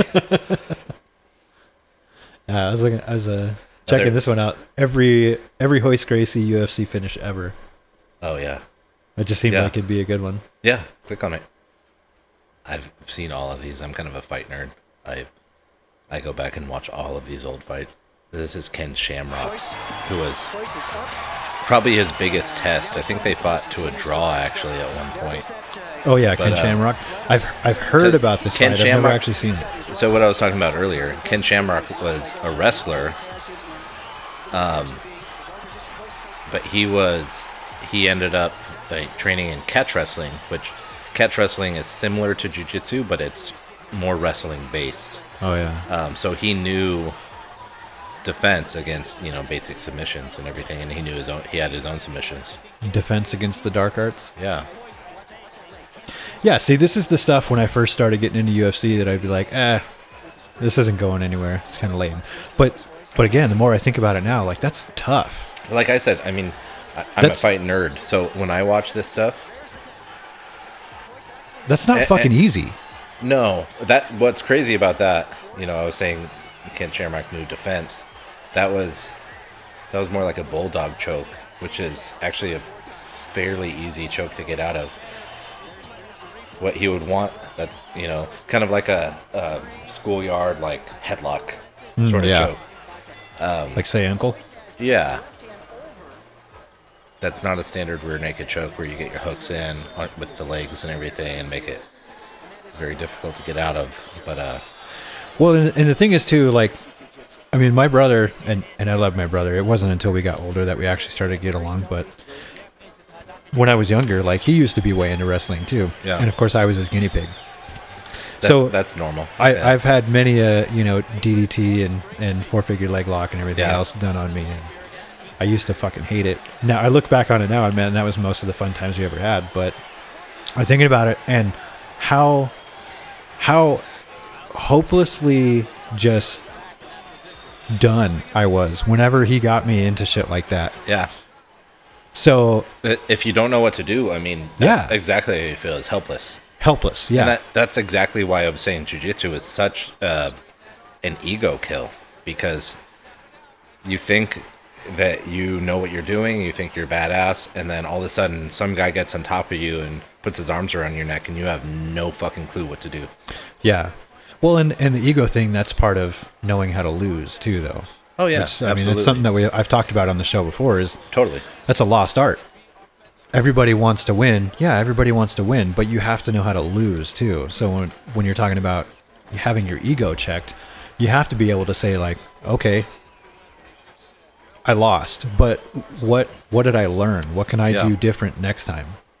Probably your first year, especially your first month of jiu-jitsu, that you learn to lose, because Oh yeah, you're because you're probably gonna lose a lot. You walk in there and it's hard to stay motivated. That's why so many people quit early Yeah, on, those- is because that was the you other thing I walk heard in about it, there. too. Yeah, you walk in there, and if you don't get that one victory that keeps you going, it's kind of like golf. That's what people Oh, say. yeah. People, I suck at golf. Everybody feels like they suck at golf, So but do you I. get that one good shot, and that keeps you coming back. Yeah. Yeah, every And- time I go out golfing, I always end up somehow playing with, a couple of old guys or something. And it's the funniest thing because everybody goes, "Oh yeah, don't worry, it's fine." Because I always tell people like, "Yeah, I totally suck at this game. I'm not very good at it. I just love to play. So if I slow you down, feel free to go ahead, and just take off without me." Yeah. And every time they're always like, "Oh yeah, don't worry about it. I suck too." Everybody says that, and then bam, they're just cracking them off the fucking tee in every shot, hitting like 400-yard drives, Yep. and I'm like, man, I'm glad I'm not fucking betting on this game. Yeah. I mean, 10 years ago when we used to golf together, I mean, we would go on I a know, weekly fuck, basis. we haven't been in a long I time. know. We need to go. I'd really like to. I live on a fucking golf course, and I Right? never golf. I live not even a block away from one, and Yeah. I don't golf that much. Yeah. When we used to golf, I mean, the first time I ever golfed was with you. Was it really? Yeah. And Was at it Ponderosa? Yeah. Yeah. Yeah, I learned to golf. I mean, I ended up, I think, so my grandpa used to golf. My grandpa who lived up, my grandpa Smith, he used to golf, but he always lived up here. So I never golfed with him. My cousin Brian, who would go golfing with us sometimes, he was a great golfer because he grew up here with my grandpa, and my grandpa taught him to golf. Well, so once we started golfing together, I was like, hey, Brian, do you have like any extra clubs or anything? And he was like, actually, I have grandpa's old clubs. So those are the clubs that Nice. I started golfing with. I still have all those clubs. So yeah, I learned to golf, and I never got good at it or anything, but I got comfortable with it. Like, I didn't even know the rules of golf. I never watched golf. I had never golfed. Yeah. I just, figured it out. I still You have taught not me, and figured out the whole fucking handicap thing. there was, yeah, I've never looked into that because Which I'm sure too is, serious. Into it, but- yeah, exactly. I'm the guy who most of the time, like if I really care, if it's a day where I'm like, okay, I want to try to get better, then yeah, I'll keep score and I'll really like pay attention to my swing and all that stuff. The last time I went, my brother came up not too long ago and stayed the weekend, and we went and played Shoshone Golf Course, and then came back. Where's that? I don't know that one. So like if you go There's so many over golf courses up here. yeah, I know, right? There's so many. If you go past Kellogg to Big Creek and then turn up the road there, Okay. and then it's another right turn, you go up onto the mountain. I had no idea there was a golf course up there. Yeah, most people that haven't lived over there don't, Right. but there is. It's up on top of the mountain. Hole 6 is awesome. I think it's 6. The tee box, so you can look out west, and it's because it's on top of the mountain. There's no trees. You can see all the way down the valley, almost straight into Osborne. Like it's beautiful. That's one of the best parts about that golf course, is just being up that high and just being able to see everything, especially like you go in the morning, and it's fucking awesome. We'll have to go there at some point. Yeah. I haven't golfed. So the last time I golfed, no, I guess I went to Ponderosa once when we moved up here. We moved back here almost 4 years ago now. We went once. We took Xavier.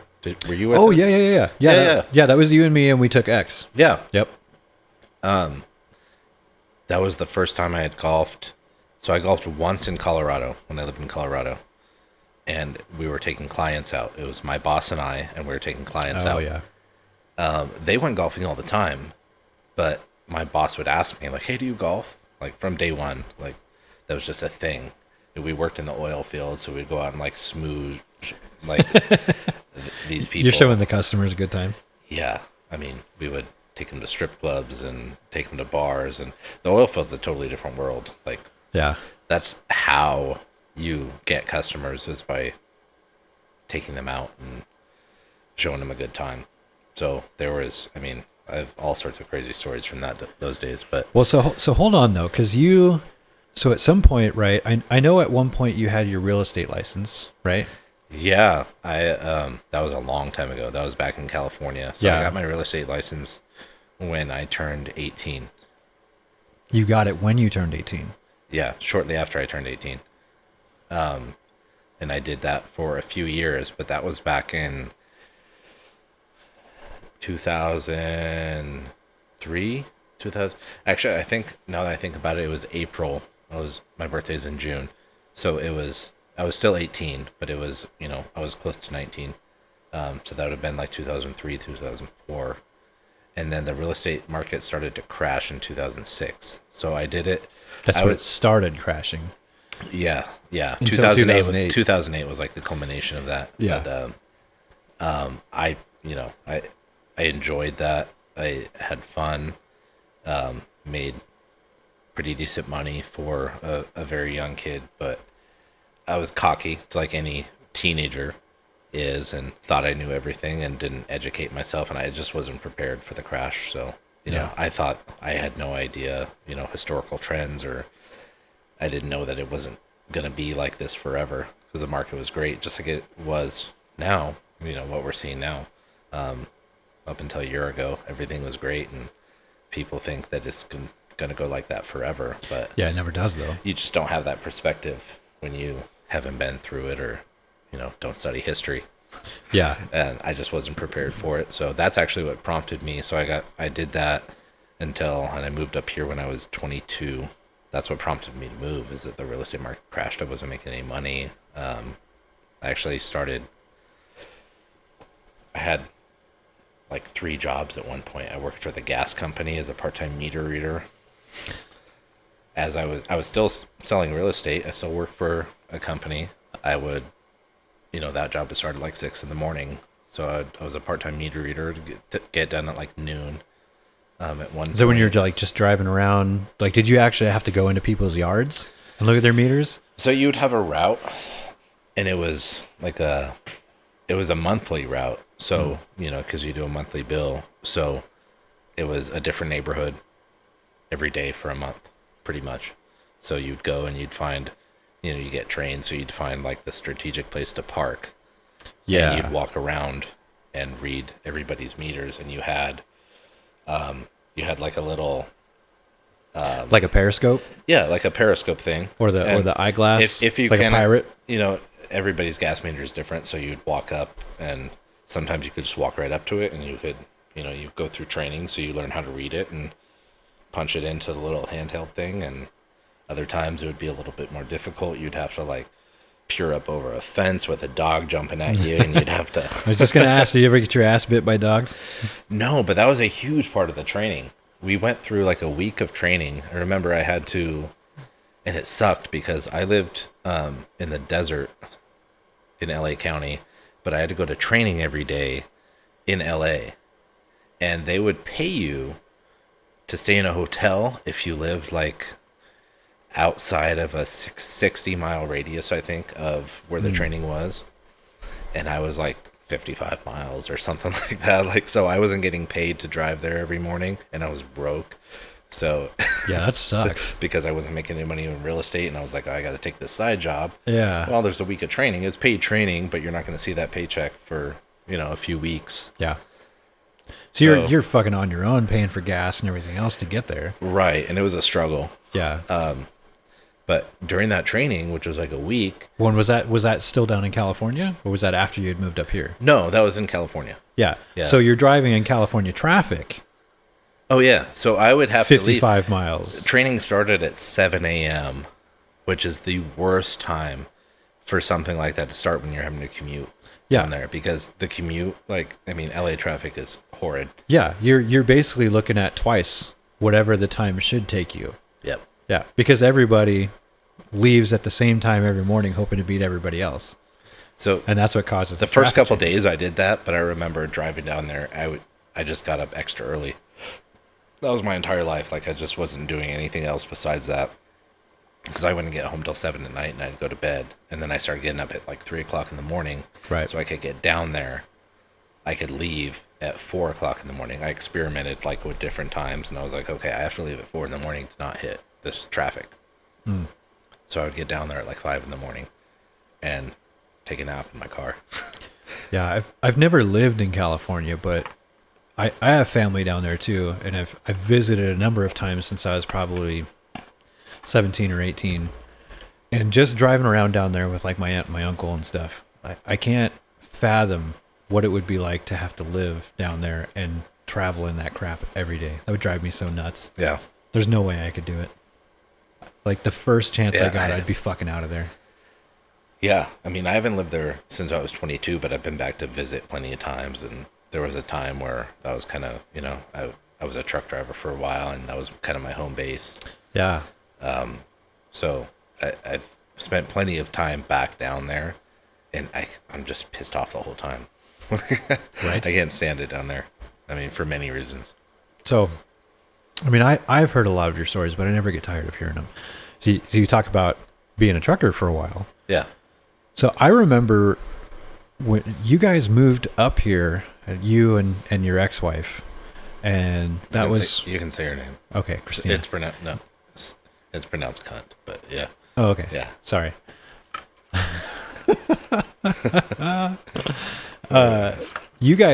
You moved up here when, like 2007, 2008?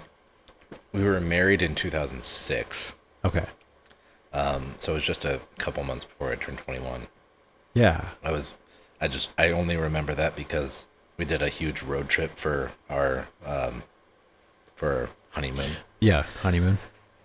And we came up here, but we ended up before, like, as on our way back to California, we ended up spending a night in Vegas, which, she was 19, I was 20.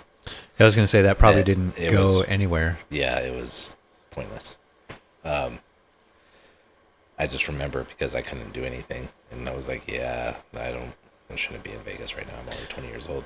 Well, I was just thinking though, like, I think you guys moved up not too long before me and Amy got together. I don't think you had been. It up wasn't here that long. I had moved up. We moved up in right around the 1st of November, right about this time of year, actually, in 2007. I only remember that because one of the stops we made for the night, it was Halloween. Okay. So this is what, November 5th? So probably right around this time. Yeah. And, it's funny when you get old, you go back to reference points, like trying to figure out like what year that was or how old you were. You think about like different events in your life. And, yeah. I would have been 22, I believe. So it was 2008, I think. And I've seen pictures of my 23rd birthday at that house over at the country club in Hayden. Yeah. And so I know that was my 23rd birthday because that's what they're labeled as on Facebook. So I was 20. It was later that year that I was diagnosed with cancer. Oh, yeah. I forgot all about that. How the fuck could I forget that? Were you guys together yet? Were you like a part of? I don't remember. Yeah. That timeline. Yeah. Yeah. We were together. So we. Well, you helped me move into that house. So yeah, yes. You were. I don't know if you were married yet, but yeah, the timeline gets fuzzy. Yeah, that's what I said. Well, we used to drink a lot more back then, but that's probably part of it. Yeah. But I mean, I remember when that happened. I think you guys were still in the apartment by the Coeur d'Alene golf course. I think when that happened. That was the last place we lived while we were the here. last place. Oh, that's right. That was after the Hayden place. Yeah. Yeah, there was one other place in between there. Yeah, so we lived in Bayview the first 6 months. Then we moved to that house in Hayden Lake. Yep. Okay. And I remember, maybe you helped me move from there. I think you helped me move from there. I helped you move from Hayden Lake to the townhouse or whatever over by Super One. Yes. Yeah. Yeah, I can't believe I forgot all about that. I remember when you called Amy and you told her like about the diagnosis and everything. That was honestly, that was pretty hard for both of us. Because I remember you talking. I remember you talking to her, about how like, oh, they said they caught it early and all that stuff, and it's, it's just this, and I think you were probably downplaying it a little bit. I was, because you didn't want her to worry, I'm sure, but yeah, I remember the both of us were like, fuck. Yeah, I remember, for context, my ex-wife was just. I mean, you knew. You don't even realize it until you look back on it. Like, the shitty things that happened. I remember. So, she was actually the one, to credit to her. She was actually the one. I was running every day. I was losing a lot of weight. I was really out of shape. And I had just got laid off from the first job I had up here. I worked there for a year. I got laid off, didn't know what I was going to do. I was still young. I was 23. I always wanted to go into the military. It's just what I always felt like I was going to do. But then, I met Christina, my ex-wife. Her dad was a career military man, so was her grandpa. And they talked me out of it. They're like, no, don't do it. They talked you out of it? Yeah, they talked me out of it. They were both. So her dad was career Air Force. OSI, which is like the Air Force arm or the Air Force equivalent of the FBI. So he was like a special investigator. Yeah. And her grandpa was an Air Force pilot, flew in Vietnam, and both great guys. I like both of them a lot. But they talked me out of doing.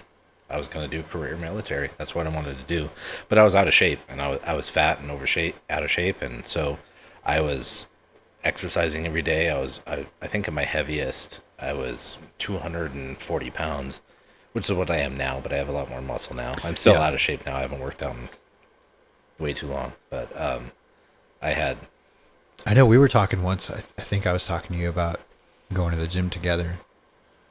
That's my biggest thing is like working out. It's never been something that's fun for me because I just don't derive a whole lot of enjoyment from it. I get why people go to the gym every day, right? And to them it's so great and they get a lot of satisfaction out of it. To me, I just don't get that, but I do because I've lived that life. The hardest part's getting there.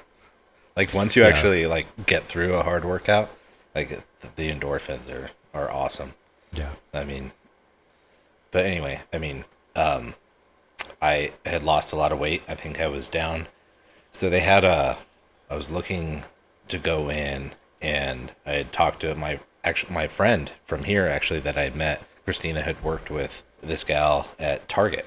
That's the first job she got when she got here. And her husband was a recruiter, and they had been transferred here from Texas. He was from Texas, and he was an Army recruiter.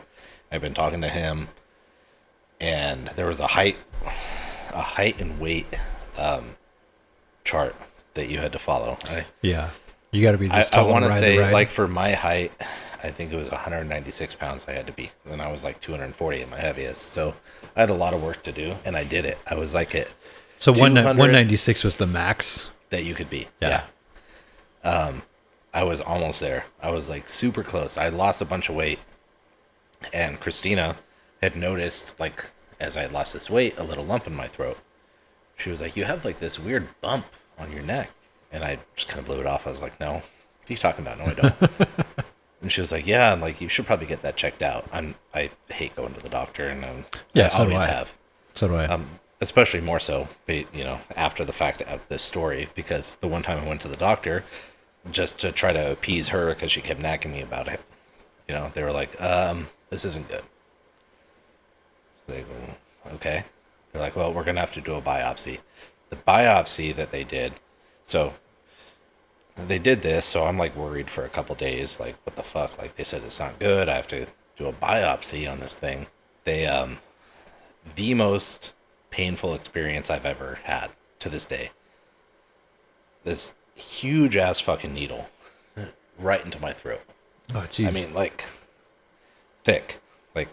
thicker than this straw. Jesus. Because they're sticking it in to where the bump is. Does it have like one of those fucking grabby things on it?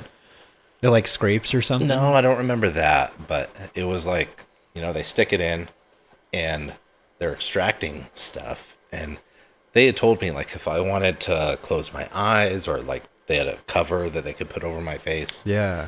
And I was like, why? Like, no, I'm fine. I was just like, breathe deep, like I can deal with it. But it was fucking, I had to like bite down.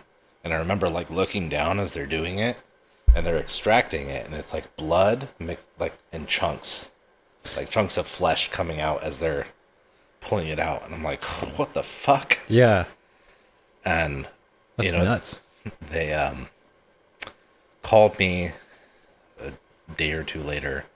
And they're like, "Hey, the doctor would like to see you." I was like, "Is everything okay?" And they're like, "Well, the doctor would just like to see you." So yeah, that never means good. Okay. Yeah. That's never. Oh yeah, you're fine.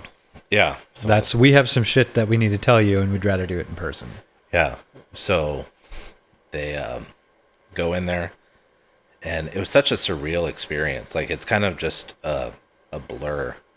If you've ever been through any sort of like bad news, like finding out your friends died or a family member's died, or just any, like, when you're hearing that news, it's just kind of, it doesn't seem real, Yeah. And I remember them telling me, and doctors have a really weird way, everybody's different, every doctor is different, but when they told me, there's, he beat around the bush for a long time. I remember thinking, like, dude, just say what you're gonna fucking say. Like, I've built this up in my head. Like, what the fuck are you? Yeah, right. Am I gonna die? And I remember saying that. Like, I was like, dude, quit fucking around and just tell me what's wrong with me. I'm a very even-tempered person, but sometimes, like, I just get built up, and I'm like, dude, am I gonna die? Yeah, well, in that situation, you're building up in your head already. Yeah. Because it's not a normal thing for a doctor to be like, hey, will you come in? We need to talk to you. You have no idea what's going on. Yeah, so of course you're probably, things. you're scared, you're emotional, you're going into what the fucking worst could probably be. Yeah, just tell me. Break it to me. What's going on? My emotions were already they were building up because of that, and I remember saying that, and he was like, no, I don't think you're gonna die. I don't like saying that. It's always a possibility. Yeah. But here's where we're at. And they told me I had stage 2 thyroid cancer, papillary carcinoma. And then he started going into the details of it and what it meant. And I honestly don't remember the details of what he said. I looked all of it up after the fact, but... well, at that point, you're probably just in your own head. You can't fucking hear anything he's saying at that point. Yeah, exactly. And I remember leaving there and getting into the elevator, going down from the doctor's office. And, Christina was with me at the time. And I hadn't said a word. Like, after he told me that, I just was quiet and was listening or pretending to listen. You know, I don't remember. I was just kind of going through the motions and in shock. And I remember breaking down crying in the elevator, and because all these emotions that had built up, not knowing what was happening and going to the worst case scenario and trying to talk myself out of it and telling myself I'm overthinking things and everything's going to be fine, and then you hear that bad news. So I just broke down. Yeah, I bet. And it was actually the first and only time I broke down with that. And this is, going back to how big of a cunt she was. She was like, can you stop crying right now and we can talk about this? Jesus. I'm like, what's there to talk about? I not right now. Sorry, I'm not crying for a show. I'm not crying on purpose. Yeah, can you give me a fucking minute to just feel something? For those that know me, I don't cry. Yeah. There's very few things that make me cry. Yeah. And I had to come to terms with the fact that, when you come to terms to the fact with your mortality, it's a game changer. Like, it changes your whole perspective on life. That's fucked up, dude. That's like borderline, if not sociopathic behavior. I think she was. Yeah. So 2 days later, I was in surgery. So the treatment for that is they remove your thyroid. So I don't have a thyroid. I still have a scar right here. Yeah. And then, I remember waking up from surgery, and my mom had flown up from California. And when I went under, I remember laying there. I remember having to sign like a DNR thing, like the do not resuscitate. Yeah. Before they drugged me up, and then I remember that, and then I remember waking up, and I remember Christina not being there. My mom was the only one there, and I was like, "Where's Christina?" It's like, "Oh, she went to the store." And I was like, "Really?" And she wanted to get some chicken tenders. My mom never told me how much she hated Christina until after the fact. That's okay. We tell you every day how much we hate Christina. But she was like, I was like, "Really?" And I was drugged up and like loopy, but she was like, yeah, she went to the store. It was like, yeah, sounds about right. Yeah. And then par for the course. I had a couple weeks later, I had to have ionized radiation, which is basically like a huge horse pill I had to take. So, and the radiation kills any leftover potential tissue that could have been in there. Yeah. And I had to be isolated for a week after I took that pill because I was literally radioactive. Like they gave you a whole protocol of like, I had to pee sitting down because any splash of pee would Like, leave radioactive material lying Right. around wherever it happened to lay. I couldn't use silverware. Like I had to use plastic stuff because Yeah. if I were to touch a metal fork, the radioactivity would stay in the metal. So you had to use plastic so you could throw it away. And I had to be isolated. So instead of her going to stay at a friend's house or a family member's house, we had plenty of family up here. She went to California to stay at her parents' house. And So she left just me took off on your ass. Fucking left me for a week. Yeah. And I was just in complete isolation. This is before the internet even really. And not the internet. I mean, the internet was a thing, obviously, but I mean, Yeah. there was no real entertainment. There was no Netflix. There was no, Yeah. we were not rich people at the time, so we didn't even have cable. Like Yeah, I was I- literally just pacing around this huge house by myself. I remember at that time it was still Redbox where you got to go like I to couldn't a gas I station couldn't or leave the something. house. Yes, but we only had one vehicle, and she drove it to the airport. yeah. so, I couldn't even, So she let I couldn't so leave you're if I fucking wanted stuck there. to. Yeah, that's fucked up. Yeah, and I remember there was Netflix was the like buy mail DVDs at the time. I remember that. yeah. Like they didn't have streaming yet. So if you wanted something, you had to wait for it to come in the mail, or you had to go get Redbox or go to a video store when video stores were still like kind of a thing. Right. And I think we had Netflix at that time, but she had all the information. Like, Yeah. And I mean, But she still just left your ass. I like, read a lot. Okay, I mean, I had a lot of books and I read a lot, and which is that's, good. that's how I got through it. And I guess that's positive. yeah. Yeah. There was friends and you guys even, I think that, or at least Mariah, that Yeah. dropped food off on my porch, and Yeah, I remember she went over quite a bit. I remember because she didn't even go grocery shopping for me. So I had some people call me and they were like, "Hey, like, is there anything you need?" I was like, "There's actually Yeah. no food in the house," Yeah. because that was, slipped her mind apparently to get me food before she left. So Feed the fish before you so leave. I had people dropping off food on the porch and everything, and Yeah. yeah. It's crazy. Yeah, that was. I mean, I can't imagine how that must have felt for you, but I mean, that was rough for us for sure. And I'm glad you fucking pulled through. Yeah. I had to pee again, dude. I'm sorry. Oh, whatever. Don't apologize, man. It is what it is. So I was thinking about it, and just for shits and giggles, I found this article about breaking the seal. Yeah. I figured at least maybe we could do a little bit of educational learning or stuff on it. Probably should, yeah. Yeah. So breaking the seal. Why does alcohol make you pee more? I don't know that I need to read the whole thing, but Have you read it yet? What's the gist of it? I started at just that first paragraph there. But what is breaking the seal? Blah blah blah. It's a diuretic, so it makes you. I mean, I've noticed. I drink water all throughout the day, or green tea. I drink a lot of green tea, which is also a diuretic, but it'll make Which you. dilates the blood vessels, right? Yeah. Yeah. I drink so much water. I start my day with. I have a mason jar on my master bathroom sink, and I fill it up, and so it's 32 ounces. I start with. Makes me poop first thing in the morning. So it's coffee. Oh yeah, coffee too. So if that doesn't do it, then usually the first couple sips of coffee does it. Yeah. But coffee's a stimulant though, which just starts making everything in the Right. body kind of Right. work. Right. Yeah. Have your first cup of coffee and then hop on the toilet and download your morning glory. Yep.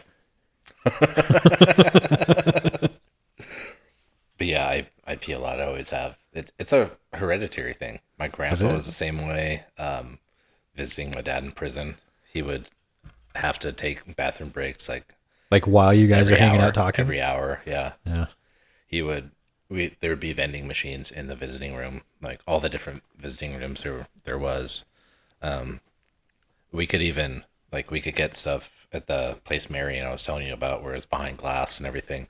We could go to the vending machine and get him something, and we would have, there was guards in this enclosed booth that we could knock on the window. And, You have the messenger boys taking in there for him. yeah, exactly. But he would have to, so he liked Dr. Pepper, so we would buy him Dr. Peppers all day long. And See, so that's he'd be weird. drinking those all day. That's got to be a hereditary thing too, because that's Amy's favorite. Really? Yeah. Like if she's gonna drink soda, that's usually what it is. She'll have the diet or the caffeine-free Dr. Pepper. Yeah. That's weird. Yeah, it was funny. So I think that's probably why he liked, because we'd go for a week because it was like we lived in California and he was in Leavenworth first, which is Kansas, and we went there, when I was really little, and then from the time I was 4 on, after my mom was remarried, I would go with my grandparents every year. So it was Marion, I guess, so he was there 9 years, probably until I was 12 or 13. And that was in Illinois. So we'd fly into St. Louis and drive like 3 hours to where we would stay. And I think we'd stay there for a week. So I think that was probably like his favorite thing about us coming to visit, is that he would get like, it was weird because it was all out of a vending machine. There'd be like hamburgers and like Oh yeah, this thing that was kind of like a McRib. dude, those are so gross. Tried out of a vending machine. Yeah.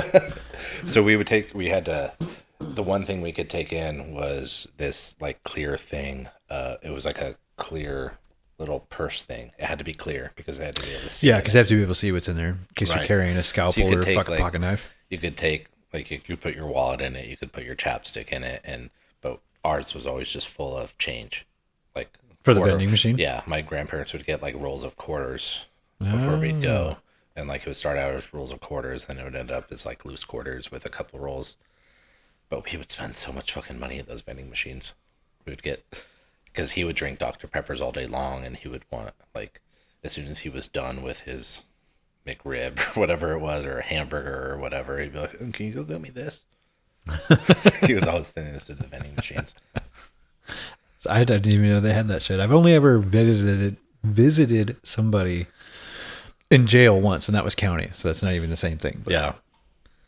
I remember, talking about my ex-wife, she went to visit him with me once. That was so he went from Marion, Illinois, and then when we were teenagers, he was in 2 different places in Pennsylvania. There was Allenwood and Lewisburg. They were very close to one another, like within an hour of one another. So we flew into the same place, Harrisburg, Pennsylvania, is where he flew into. And that was pretty much the whole time we were teenagers. He was like in one of those. And then he actually got transferred to California. It was like Central California, and we were in Southern California. So it was like a 3 or 4 hour drive, but we would go visit him like once a month at that point. And that was when I was still living there, when I was, I don't know, maybe like late teens, like 17 to 20, 17 to 19, 20. And then he lived in Victorville.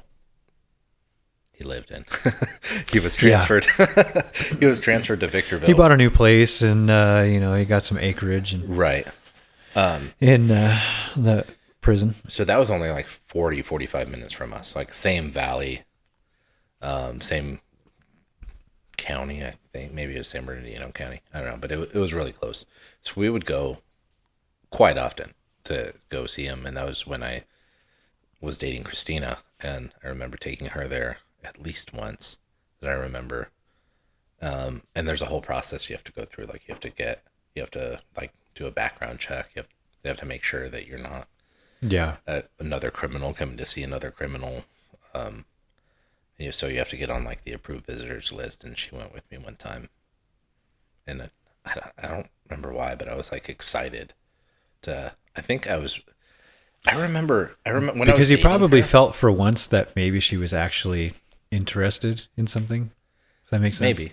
Maybe she really wanted, like, she hounded me. I didn't want her at first to go see him, but then like once she wanted to, like I was really anticipating her going to see him. But now that I look back on it, I remember trying to find a way to like cancel our wedding.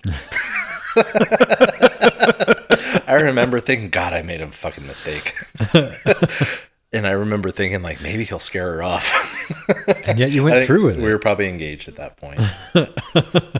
Yeah, I did go through with it. Rings come off, right? You can always take it back. Yeah.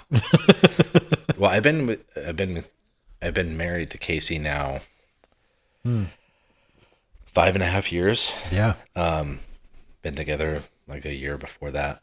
But this was So Christina and I separated when I was about 6 years into the marriage. So this is about the point where I just couldn't take it anymore. And that's what we were talking about, my truck driver days. I was going to say, so that leads into when Yeah. you started truck driving. Yeah, and that was the whole, like, I came up with the plan. Like this had been like a year in the making because I was just so miserable and I couldn't stand her, and she was just, everything that came out of her mouth was negative, and she was nagging me all the time. And I'm not one to quit easily, and I didn't believe in divorce. And But I have to ask, were you did you like buy the truck and all that, start the company and hit the road like hoping that she would just get tired of it? that was my full Tired of you intention. being gone? Like I said, it was a year in the making. That was my entire plan. Like Yeah. I was going to leave, but I was so, and just immaturity, I guess, and not wanting to have that conversation. Yeah. Well, even with somebody who is It's like very passive aggressive. yeah, right? somebody that you know that you probably aren't supposed to be with, somebody who just drags you down and is extremely negative. When you stay with somebody for as long as you guys were together, I mean, that's hard. It's Yeah. hard to let go and to just accept the inevitable and to say, Yeah. fuck it. You know what? We don't belong together. This doesn't work. Yeah. Like a lot of people have a hard time doing it, just saying It's like, hard to "Yeah, come to okay." terms with, and it takes time. It does. Because especially when you have the long-term mindset, when you marry somebody, some people don't go into marriage seriously. Yeah. I did. I was only 20 years old. I was 20 and she was 19, but I took it seriously, Yeah. and I was going to try everything I had to make it work. So when you go into that with a mindset, you see the bad days and you go, okay, it's just a bad day, and you try to make it better. Mm-hmm. But that turns into, there comes a point where you're just trying too hard, and it's like, I'm just fucking miserable. Yeah, when you start giving up everything that you are and everything that you have personally, Yeah. I mean, and I'm not talking about like physical stuff, like the car and the boat and whatever else. Your Everything about yourself. Yeah, your identity, your personality, everything. Yeah. When you start giving up, modifying it. Yeah. right? When you start giving up everything just to try and make something work, it comes to an impasse where you have to say, all right, this is too much. Yeah, absolutely. Unfortunately, there's a lot of people who Never do. They never do. They never see the top of that mountain where it's like, oh, I should see this for what it is and let it go. Yeah. And on the other side of that coin, though, also is there's a lot of people who, unfortunately, because divorce is so easy nowadays, there's a lot of people who just look at it as the easy out. Yeah. And there's so many of them. Divorce rate is so high because people are just like, whatever, fuck it. I don't have to try that hard. I don't have to Yeah. really do anything because I can just let it go. Oh, I have to give away half of my shit. Big deal. Yeah. And I was the opposite. I went into it. I had principles on the matter. I wanted to do everything I could to make it work. I always use my grandparents, my grandma and grandpa as an example. They were married 65 years or 70 years. I can't remember how much it was, ended up being at the end. My grandpa died first. But they were well into their 90s. They were married for a long time. And then my mom and dad, they got married when I was 4. And, they're still going strong. They've been married for 35 years now. Or not quite, 33. And, marriage isn't easy. And I knew that. Of course not. So, but at the same time, you don't see it happening. Like, you guys were a part of my life at that time, and you probably saw it happening. It was probably very apparent. You may have not known me beforehand. You didn't know me beforehand, and Mariah did. And the thing is, nobody told me during the time. Like, I lost myself and lost my identity and lost who I was, and I didn't see it though. When it's happening to you, you don't see it. Yeah. But other people see it. But nobody told me. They told me after the fact, well, they told me actually, so going back to the whole truck driving thing, that was 7 years in, or 6 or 7 years in. Of your marriage? Yeah. Yeah. And I had that plan, and I just wanted to get away from her. I couldn't stand. Mm-hmm. I hated my life. I hated who I had become, and, sex was boring, and she just was not a fun person.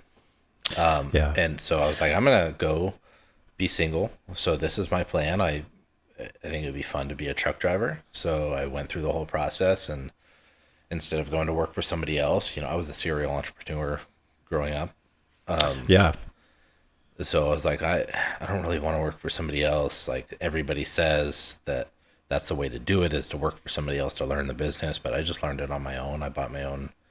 It was a hot shot rig, actually. You remember? Well, yeah, I think there's different degrees. I mean, it depends on who you are personally, because there's different personalities and there's different ways that people learn. Yeah. If you're one of the people who just isn't good at figuring out things on your own, Right. then you have to learn how to figure things out where you have to figure them out. You have to be able to attach yourself to people who have the experience and you can learn from them. Yep. Almost like an apprenticeship or reading a book or going online or whatever else, but then there's people who are they're really good at just getting their hands in there and getting dirty. Yep. And that was me. That's what I'm not good at many things, but I tell Casey, like, I'm good at fighting, fucking, and figuring it out. The three F's. So I did. I did that for a couple years, and we were separated, and nothing ever goes like it is going to in your head. Like in my mind, I was going to be like, I'm finally free. Like I never had my early 20s Yeah. to go and have fun, and like even just going, like when we would hang out, we'd go golfing and we'd drink a little bit and we'd go to the bar afterward or whatever. She would be so mad at me when I'd come home. Oh yeah, I remember. Yeah. She was like, "Oh, you've been drinking." I was like, Yeah, Well, I fucking had a few drinks. yeah.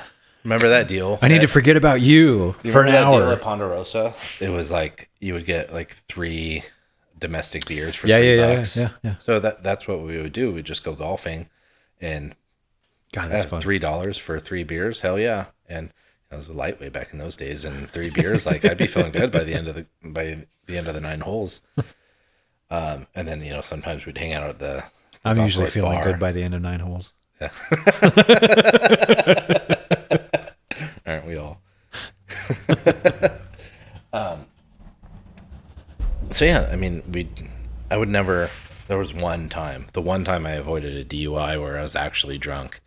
I never, drove drunk except this one time, but that was because Brian. I don't remember if you went out with us that night or not.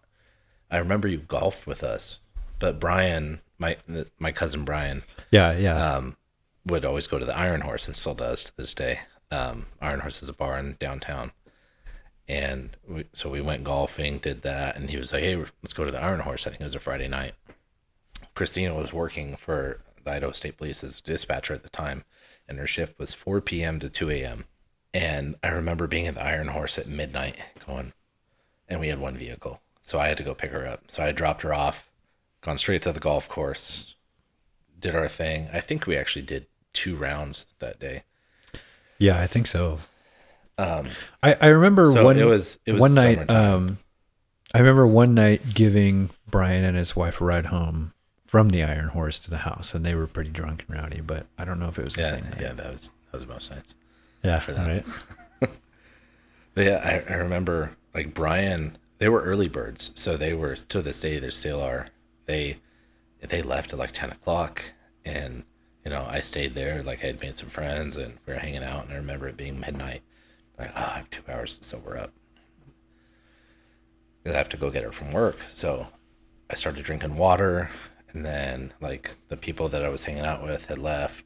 So now I was literally like, I had some water, and I was walking up and down Sherman and trying to sober up. I'm like, fuck, like I'm not feeling sober yet. And time comes to go get her, and the bars are closing, so everybody's leaving downtown anyway. So I'm like, I feel okay. Like I don't feel unsafe to drive, but if I got pulled over, I probably wouldn't blow. And I've always been a stickler about that. Like I just don't drink and drive. Yeah. I was like, man, I'm kind of stuck, because I knew that if I called her and told her that I had been at the bar drinking and I couldn't come pick her up, it would just be, my life would be miserable for the next month at least. more than that. I mean, she held things over my head in our entire marriage. Yeah, fucking grudge holder. Yeah, yeah. So it's like, all right, I got to do it. Well, I go to the back parking lot of the Iron Horse and get in the Jeep, and I was parked up against a wall of another building. So when you turn your lights on, you see your lights reflecting off the building. Right. There was only one headlight, and I was like, fuck, I have a headlight out. It had just happened. Like, I knew that it had just happened because I checked that stuff regularly. I remember that. Like, oh, shit. I'm like, well, here we go. So I drive from the Iron Horse to her work, and I'm almost there. I'm on Prairie, about to make the right turn onto Mineral Drive, or whatever that is, where that ISP building is. And there's a county guy. I'm the only person on the road except one car coming the other way on Prairie, and turns out to be a county cop. And I see him as he passes by, and I'm like, the nervousness you get in that situation. And sure enough, I see him flip around and pull me over. I'm like, fuck. Here we go.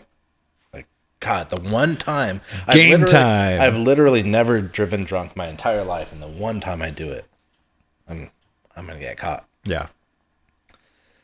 So he comes up to the window, and he was just like, where you headed? I was like, oh, I'm going to pick up my wife from work. She works at ISP. And he was like, what's her name? I said, Christina Evans. And he goes, all right, well, do you know why I pulled you over? I was like, yeah, I got a headlight out. I realized it right before I took off. But I'm planning on getting it fixed tomorrow. And he was like, all right, well, have a good night. I'm like,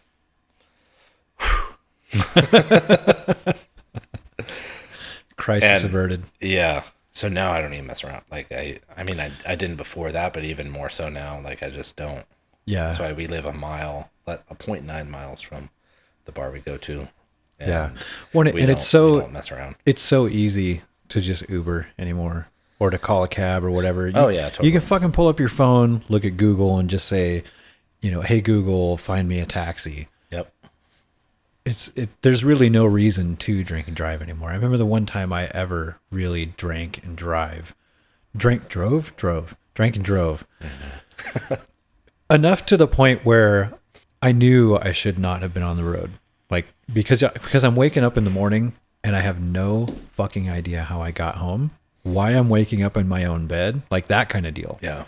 Not blackout drunk per se. I mean, no, it pretty much is. Because I mean, if you can't remember, well, then obviously you drank too much. Yeah. So sure. It's one of those deals. I remember being on the road and having to close one eye because there's 4 lanes where there should have been 2. Mm-hmm. Yeah, that's scary. Yeah, and it was all because, well, I mean, I'm not going to blame it on my girlfriend at the time because she wanted to go home. She didn't want to stay where we were, and I should have just been like, no, we're not fucking going anywhere, or we're going to call a cab, and if we can't get a cab, well, tough shit, we're staying here.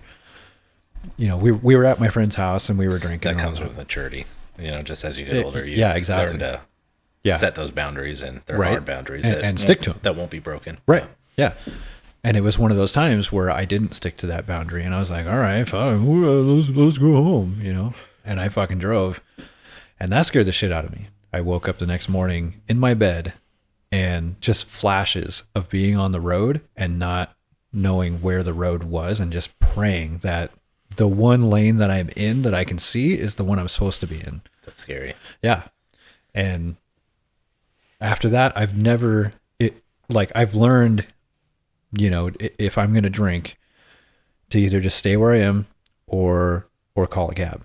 Yeah. If I can't see shit and I know I'm past that point where it's like, this is not a good idea. Because I mean, at my height and weight, it's a couple of beers, 2, 3, and then you're probably legally in that limit where you shouldn't even just be trying to make good decisions because you probably can't.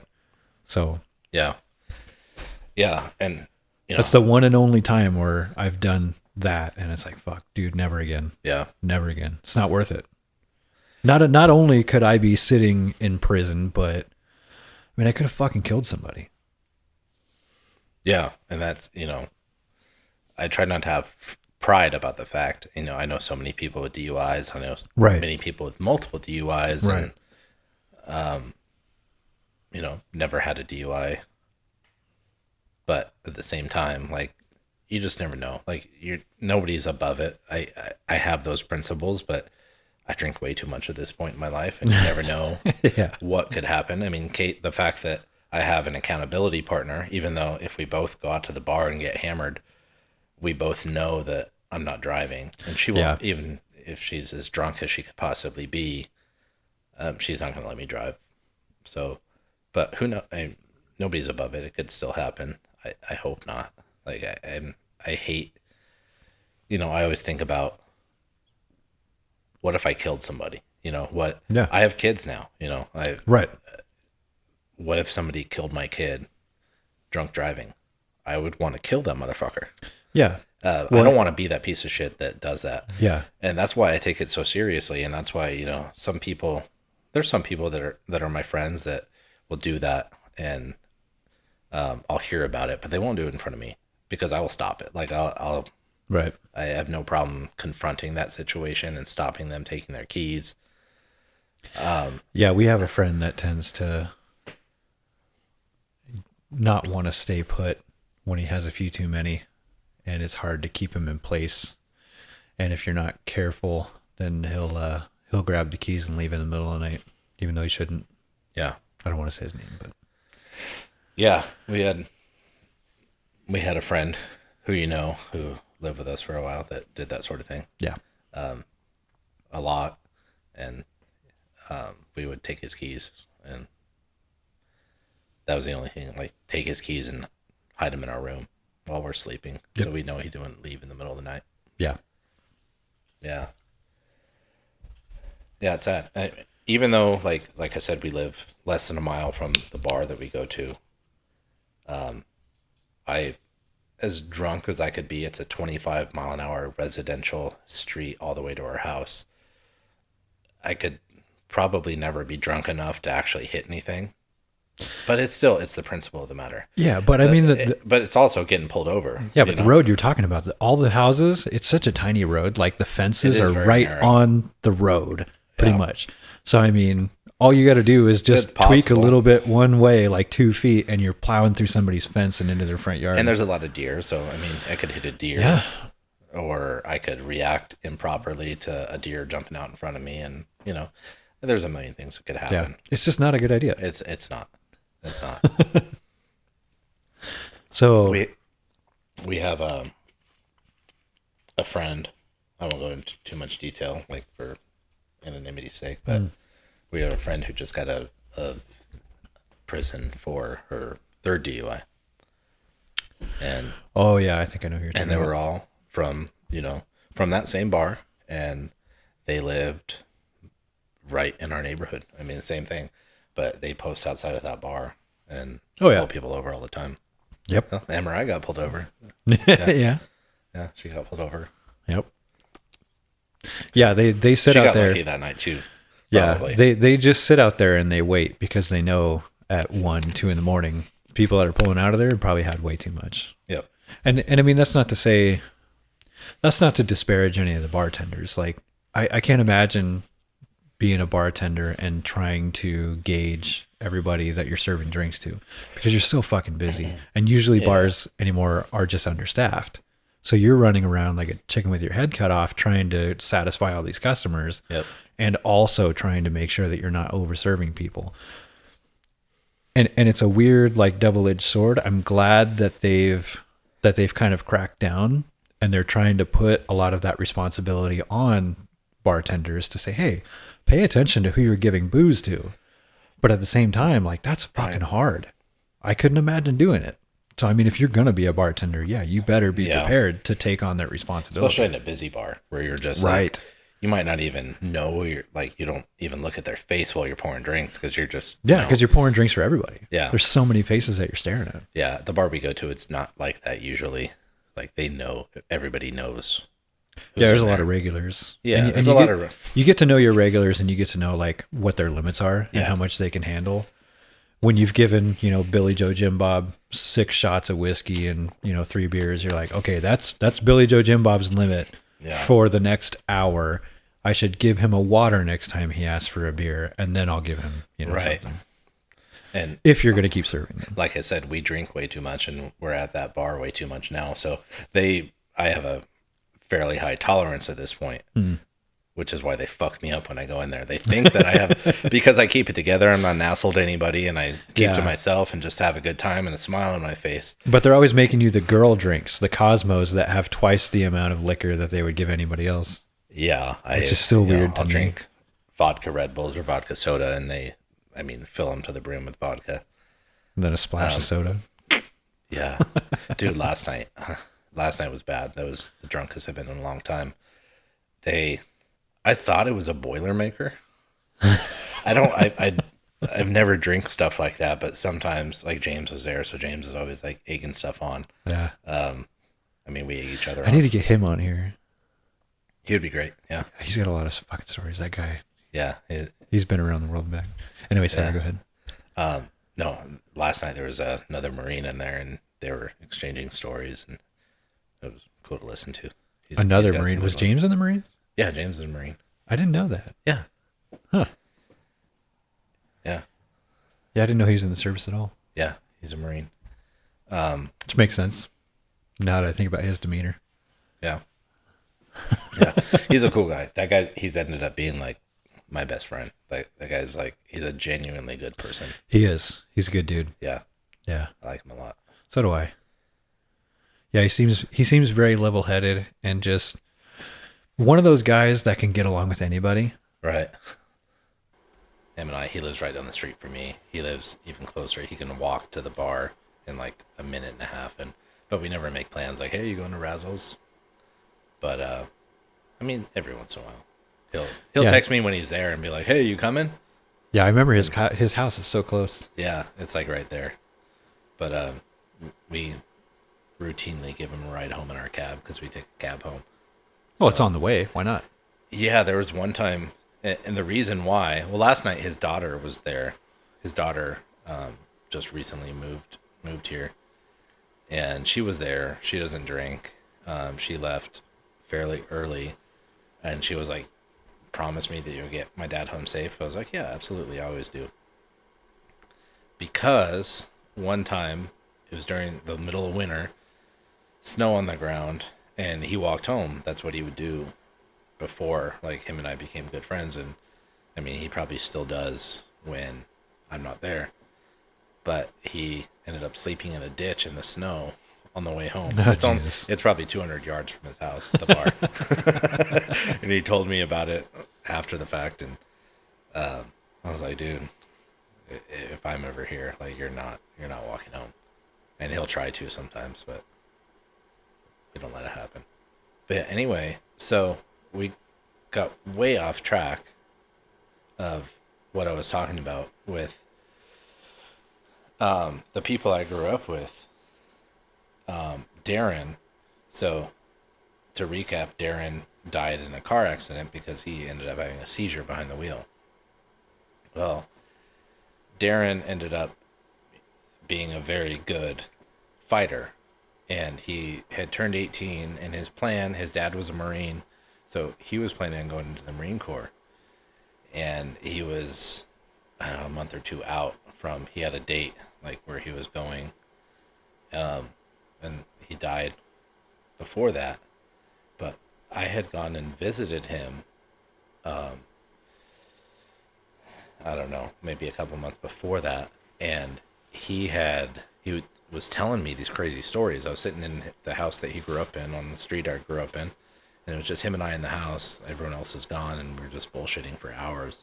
And he was telling me about this underground fight club that he had been a part of. It was like MMA fighting, but non-sanctioned, and just like literally like in a back alley or whatever. I don't know the details of where it was. The first rule of Fight Club is you never talk about Fight Club. Yeah, it was. I think it was like an actual like loose organization, but it wasn't. It was like, some guy had decided he was going to start something, and just anybody can fight anybody sort of thing. Basically like Fight Club. But yeah, he was telling me about like that he had been doing this and like all the crazy stories from it. Well, when you do stuff like that, even, MMA fighting, there's been a lot of evidence. Football players and MMA fighters' head trauma causes a lot of issues later in life. And when you're doing, unsanctioned, no gloves MMA fighting without any rules, and I'm sure there was a ref, but who knows, how good they were. You're taking a lot of head trauma. That's what, when they did the autopsy, they're like, he had CTE Oh yeah, at 18 years old, which that's bad. believe me, I've thought about that a lot. The fact that we had him, we had our little fight club on our street starting when he was like 11 years old, and I was his first fight, and I was the one who like egged him on to do it. And I mean, we fought at least on a weekly basis, if not more, all the time. Like, we'd bring other people in, friends from school, friends from other parts of the neighborhood, and we fought all the time. And he ended up getting really good and enjoying it to the point where he was doing that. And his whole plan, he was telling me, he was like, man, like, I know I'm gonna do like hand-to-hand combat training in the Marines. Like, I'm gonna go in there and like surprise a lot of people. Like, I've learned a lot of stuff. He was taking jujitsu at the time too, which none of us knew jujitsu back then. He was like, man, I'm like, it's gonna be fun. And but that's what ended up killing him, is because of the head trauma. That's what caused the seizure, which he had never had before, when he was driving, and ended up killing him. I remember the first time he had never been in a real fight before. We had done they call them backyard fights. Ours were usually in the front yard. He had never been in a real fight, but he was a freshman in high school, and there was a junior who had been like picking on him and talking shit to him, saying he was going to whoop his ass. So I remember it was a Halloween night, and it was me, his brother Aaron, and this other guy, Jeremy, that was just like, a friend of theirs. And we're like, okay, we're gonna meet these guys tonight, and Darren's gonna fight this guy. This guy was a junior. He was 2 years older than Darren. Darren was always like a tall kid, so they were probably about the same size, but this kid was a wrestler. So we met them out in front of the high school that I went to. There's like a desert field out in front of the high school. So we met them out there, and Darren fights this guy, and like, he had his group of friends, and we had the four of us, and we're like, everybody, it's gonna be a one-on-one fight. Like, we're just gonna watch him fight. Like, and Darren, he got taken down because the guy was a wrestler, and the guy was like pounding on him on the ground. And I had been I wrestled in high school, so I had told him, and I knew that this guy was a wrestler, so I had been giving Darren pointers, and we had been like practicing certain things, like for the couple days that we knew he was going to fight this guy. So I'm like giving him instructions like on how to get up. So that's, at that point, you just have to get up. That's the only option. How to get up in a fight? How to stand up, how to stand back up. We had practiced, sprawling and takedown defense. So Darren ends up getting up as I'm walking him through it, and the guy starts talking shit, and it was like, oh, motherfucker, like, I won the fight, you got your ass whooped. And something just snapped in Darren, and he turned into just a fucking straight killer, and was like, hey, we're not done, motherfucker. None of us are dead yet. And we were all just like, oh, shit. And they square up, and Darren ends up doing a front kick to his solar plexus again, and just ends the fight. And I mean, well, no, hold on. Let's back up. It was a long time ago. So Darren stands up, he front kicks him in the chest. The guy kind of keels over, and Darren starts working him with his hands. And then there's a final front kick at the very end where he kicks him in the same spot again, and the fight was over. The guy fell to the ground and just like waved it off. And Like it was nothing? Yeah. Like he just was like, no, I don't want any more. Oh, yeah. And the whole time, from the first front kick to the chest, the guy was like just a wreck. Like, he didn't know what to do. He was out of breath and couldn't defend himself. And so after the fact, Darren was like all pumped up and he wanted to go. He was thirsty. He was all bloodied up from the first part of the fight where he was getting his ass whooped on the ground. And he was like, hey, let's stop by a gas station. So I just remember stopping at the gas station, and he was just fucking hyped, man. He was just like, fuck yeah, I love that shit. That was so much fun. Like, I just want to go whoop somebody's ass. I'm like, no, calm down, dude. Like, we're not going to do that. But I was like, glad you had a good time and you won your first fight. Like, we were pumping him up too. Like, good job. And he ended up loving it. Like, loving the thrill, that adrenaline rush you get when you win a fight. And he just ended up loving it too much to where he started doing it for fun. I mean, we had been doing it for fun for so long, but he started doing it seriously and doing the underground stuff. And the CTE that he got ended up killing him. So, really sad situation. I remember when I was told about that, and kind of, another one of those moments where in your life where it just doesn't seem real. You're being told that, it'd be like, if somebody came and told me that you had died. Yeah, I've known you, probably just as long, if not longer, than I knew Darren. Yeah. And, we're family, and he was my family. And it's just a weird thing. And I've had that happen way too much, like with people I grew up with.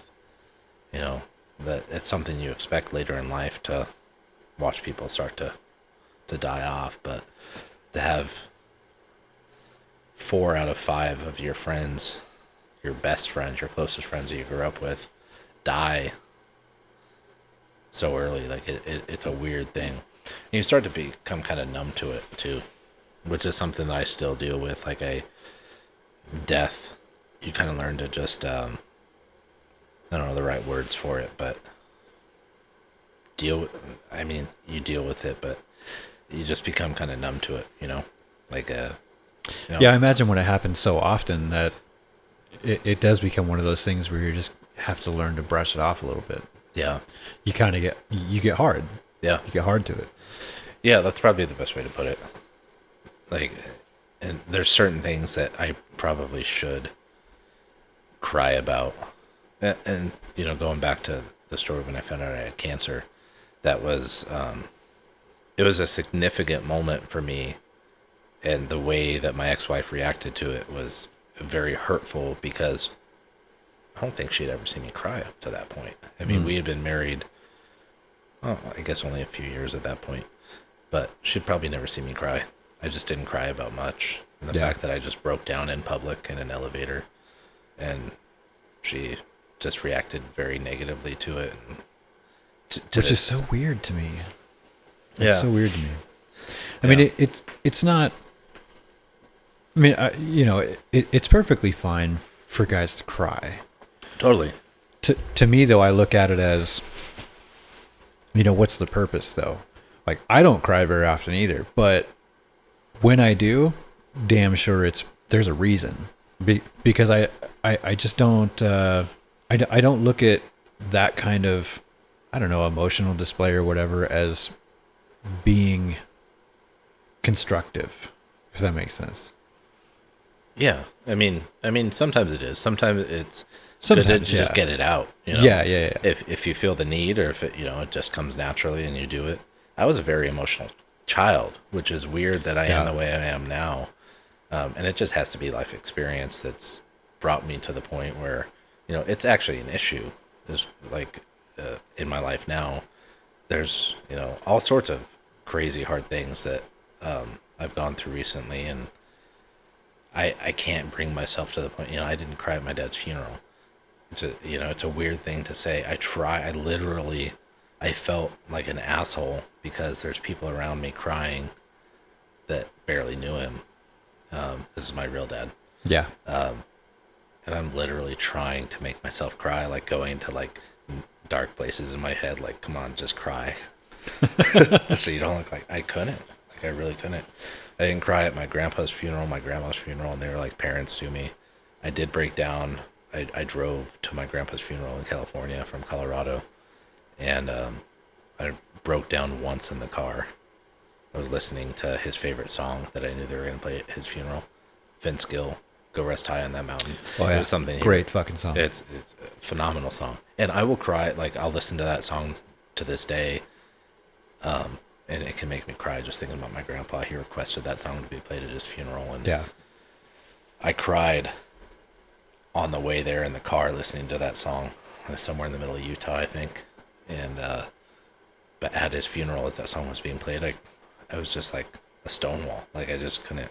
It's weird how that works. Like, you just build up walls emotionally. Yeah, I'm not trying to say that men shouldn't cry. Men should cry, but to me, it's just I don't know. There's something about me where it's, what's the purpose of it? Like, is it to get something out, or does the moment really call for it? Yeah. If that makes any sense at all. It just, I don't know. Like when we had to put Archer down. Archer's, for people listening, Archer is a dog that we had. We've had several dogs that they've always had something wrong with them. We have the worst luck with picking dogs. Every dog that we've picked had some kind of either emotional or physical problem that just presented itself in weird ways, and it's something that we just ended up having to deal with. So we said, okay, we're gonna go spend the money and we're gonna get a purebred dog, hopefully that we won't have any issues with, that we won't have to deal with any bullshit. And of course, purebreds are the worst for that. Yeah, right. Because they breed them a certain way to. Yeah, it's kind of like inbred children. Yeah, so we spend the money to get a purebred golden lab. Yeah.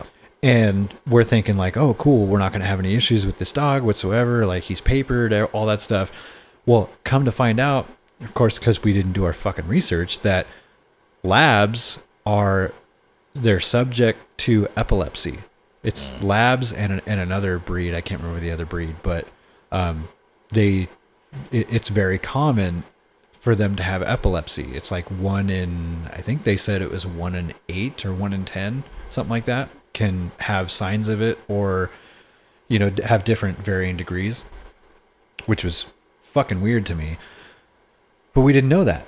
So we get this dog, and of course it's the last one of the litter, right? And it's the one that we get that after it was about a year old, just out of nowhere, starts having seizures. And we're like, what the fuck? And it was so bad that at one point we were kind of just, it was so taxing because we're just taking turns. She worked nights, I worked days. So I'd come home, in the evening, and she barely had any sleep and was dealing with the dog all day. Was taking care of it, was giving it all of its meds, cleaning up all of its piss and shit. Because, for anybody who doesn't know, that's never had a dog with epilepsy or whatever. They piss all over the house, and it's not their fault because they have a seizure. And when they're in a seizure, they piss themselves and they shit themselves. And then usually afterwards, they wander around just ramming into stuff and lose bodily function because they're just, their equilibrium's off. Yeah, they have no idea what's going on, and they're scared. They're scared because they don't know what's going on. Right. So she spent all of her time during the day just trying to sleep and taking care of this dog and cleaning up after it. And then I'd come home, and at night, I'm doing the same thing. So we were just in shifts trying to take care of this dog. And I tried really hard because she loved this dog. And so I gave her the benefit of the doubt, I guess, and I rolled with it, and I let it be her decision. And she was like, she just didn't want to get rid of this dog. She loved this dog. So, God, it was a year or two that we lived like that. And then finally, I remember. Yeah. It was rough. Finally, she just, I don't know what it was, but the last straw. And she finally decided to put him down. And I felt like a piece of shit because the day that she said, oh yeah, it's time to take him in and have it done, we can't do this anymore, I felt so relieved. So good. But then also at the same time, it's like, ugh. Because I love that dog. Yeah. But I also resented him. I resented him so bad because of what we had gone through. Yeah. So it was really tough. But to get where I was going with this story is the day that we had to put that dog down, we take him to the vet's office, And that was one of the first things that I told her when we went in and told the vet, like, you know, because the vet knew us by name. We had been in there so many times. They knew what was going on. Yeah. And we told him, like, hey, we've been through this for over, you know, a year or two, however long it was. Like, we can't do it anymore. And the vet was like, holy shit, I didn't know how you did it for this long. Like, I applaud you. Yeah, okay, you're right, it's time. Because at that point, he didn't have any quality of life. It was living every day stuck in his kennel when we're trying to sleep, because we couldn't leave him out because who knows what would happen. So he was stuck in his kennel, and when we were awake, it was just monitoring his seizures and taking care of him. It was that fucking bad. Yeah. So there was no quality of life. It's no fair to him to keep him alive just so we can have this pet that we love. Yeah. It was the best for him. I think I remember during that time, Mariah telling me that the vet had told her at one point that, like, it's inevitable and it's just a matter of it's at some point it just becomes selfish for you to keep him alive. Yeah. So I told her when we went to the vet, I said, hey, look, just so you know, I'm going to fucking cry, and I'm going to cry hard when this goes through, because I can't control myself. Yeah. You know, and she said, okay, I understand. That's fine. And I did. I held on to that dog while he took his last breath, and I cried like a fucking baby. Yeah. It's a fucking dog, but it's one of the hardest things ever. Oh yeah. That's what I'm talking about. It's stuff like that. Like, yeah, fucking cry, let it out. You know, don't hold it in. You know, that whole notion of men don't cry, it's horseshit. Yeah. I mean, I don't know, maybe you could say there's context, like you're only allowed to cry here. No, I don't think there should be any rules around it. There shouldn't be. Whatever you need to do to get it out, you should get it out. Yeah. Don't hold it in. Yeah, exactly. And like I said, I wish I could more now. I used to feel like I cried too much as a child. And I probably did. Like, I had a lot of shit that happened to me as a child, and probably emotional issues that, they don't diagnose things like that back then, or they didn't diagnose things like that back then, but life happens, and you focus on getting better, and sometimes you overshoot it and just become hard to stuff. Yeah. So do you have any good stories about trucking? Since we were on such a dark topic. Yeah. We're getting kind of... Okay. I mean, I don't want to rush anything if we're having a good conversation. We'll do this again, though. We will definitely do this again. There's a lot we skipped over. Yeah, but I don't want to end on such a sad note, though. We'll probably do it multiple times. Yeah. Yeah. Probably my best story. So, like I said before, I planned this whole thing out intentionally. Like, I was going to become a truck driver. I was going to get my own truck, and I was just going to go travel the country. The main motivation for that was to get away from my ex-wife, Christina. It was a good way to make money. Like, I wrote a business plan. I knew that I was going to be able to make it work. And I did. But the main motivation was just to be away from her. And, I left Idaho and went on my journey, and she kind of realized, she stayed here. She was in that apartment we were talking about over by the Lane golf course. And I think she realized, I think I left in November, and she realized after a few months that I just wasn't coming back. So she ended up moving to San Diego and lived with her parents. But I had a lot of good times. There was some of the best times of my life were probably during that 2 years where I was on the road, just a different city every night. And I would always try to stop in a place I wanted to be. So I would try to plan my routes, and it didn't always work out that way, but most of the time I could make it work out to where, like, I want to stay in Dallas this weekend, because as a truck driver, you have, 70 hours, and I'm far removed from that. I used to be an expert in it. 70, I think it's 70 hours in a 6-day period that you can drive, and then you have to do a 36-hour reset or 34-hour reset. You have to have a certain amount of rest. Right. Yeah. So I would always plan my reset to be in a place I wanted to be. So I want to be in Dallas this weekend. I want to be in Nashville this weekend. I want to be in wherever. And I remember one time, So I had this was before smartphones. Yeah. So actually, no, I think I had a BlackBerry. Do you remember Blackberries? Yeah. So it was like the first version of a smartphone. Yeah. And I had this, I guess maybe it was an app, maybe it was a website. I don't remember. I remember it was U-Ship, wasn't it? I used U-Ship. That was one of the things. Yeah. Yeah. I used different load boards, they call them, where you just log on and like you could say where you're at, but then the radius and the type of freight you can haul, the max weight you can haul, and then you could just look for what's available around you. U-Ship was one of them. That was more. I didn't use U-Ship very often. That was one of the. I used like more mainline stuff, but I had this app called. It was like a bar finder. May have been called bar finder. I don't know what it was called. But every time I would go into a city for the weekend to spend my reset, I would look up bars near me. And because I was self-employed and because I didn't have like a full semi-truck with a sleeper cab, I would always get like the cheapest shitbag motels. Usually a Motel 6 because they're everywhere. A lot of times they were just off-brand. Motel 3? Yeah, there was like... oh man, I have another story about it. I think it was like a... Same size, but half as good? It was like a Super 7 or something like that. Not a Super 8, like one below. I remember, because I remember talking to my mom. I called her and I was like, yeah, it's not even a Super 8, it's a Super 7. It's right outside of Atlanta, Georgia. Which, in that one, I got, every time I was smoking cigarettes at the time. No. I was smoking cigarettes at the time, so every time I would go outside the door of this hotel room, there was definitely like human trafficking and prostitution going on at this place. Like, it was obvious. Just fucking sketchy as shit. Yeah. I was propositioned by like these lot lizards. Yeah. Well, it was at a hotel. I mean, they were just run-of-the-mill prostitutes.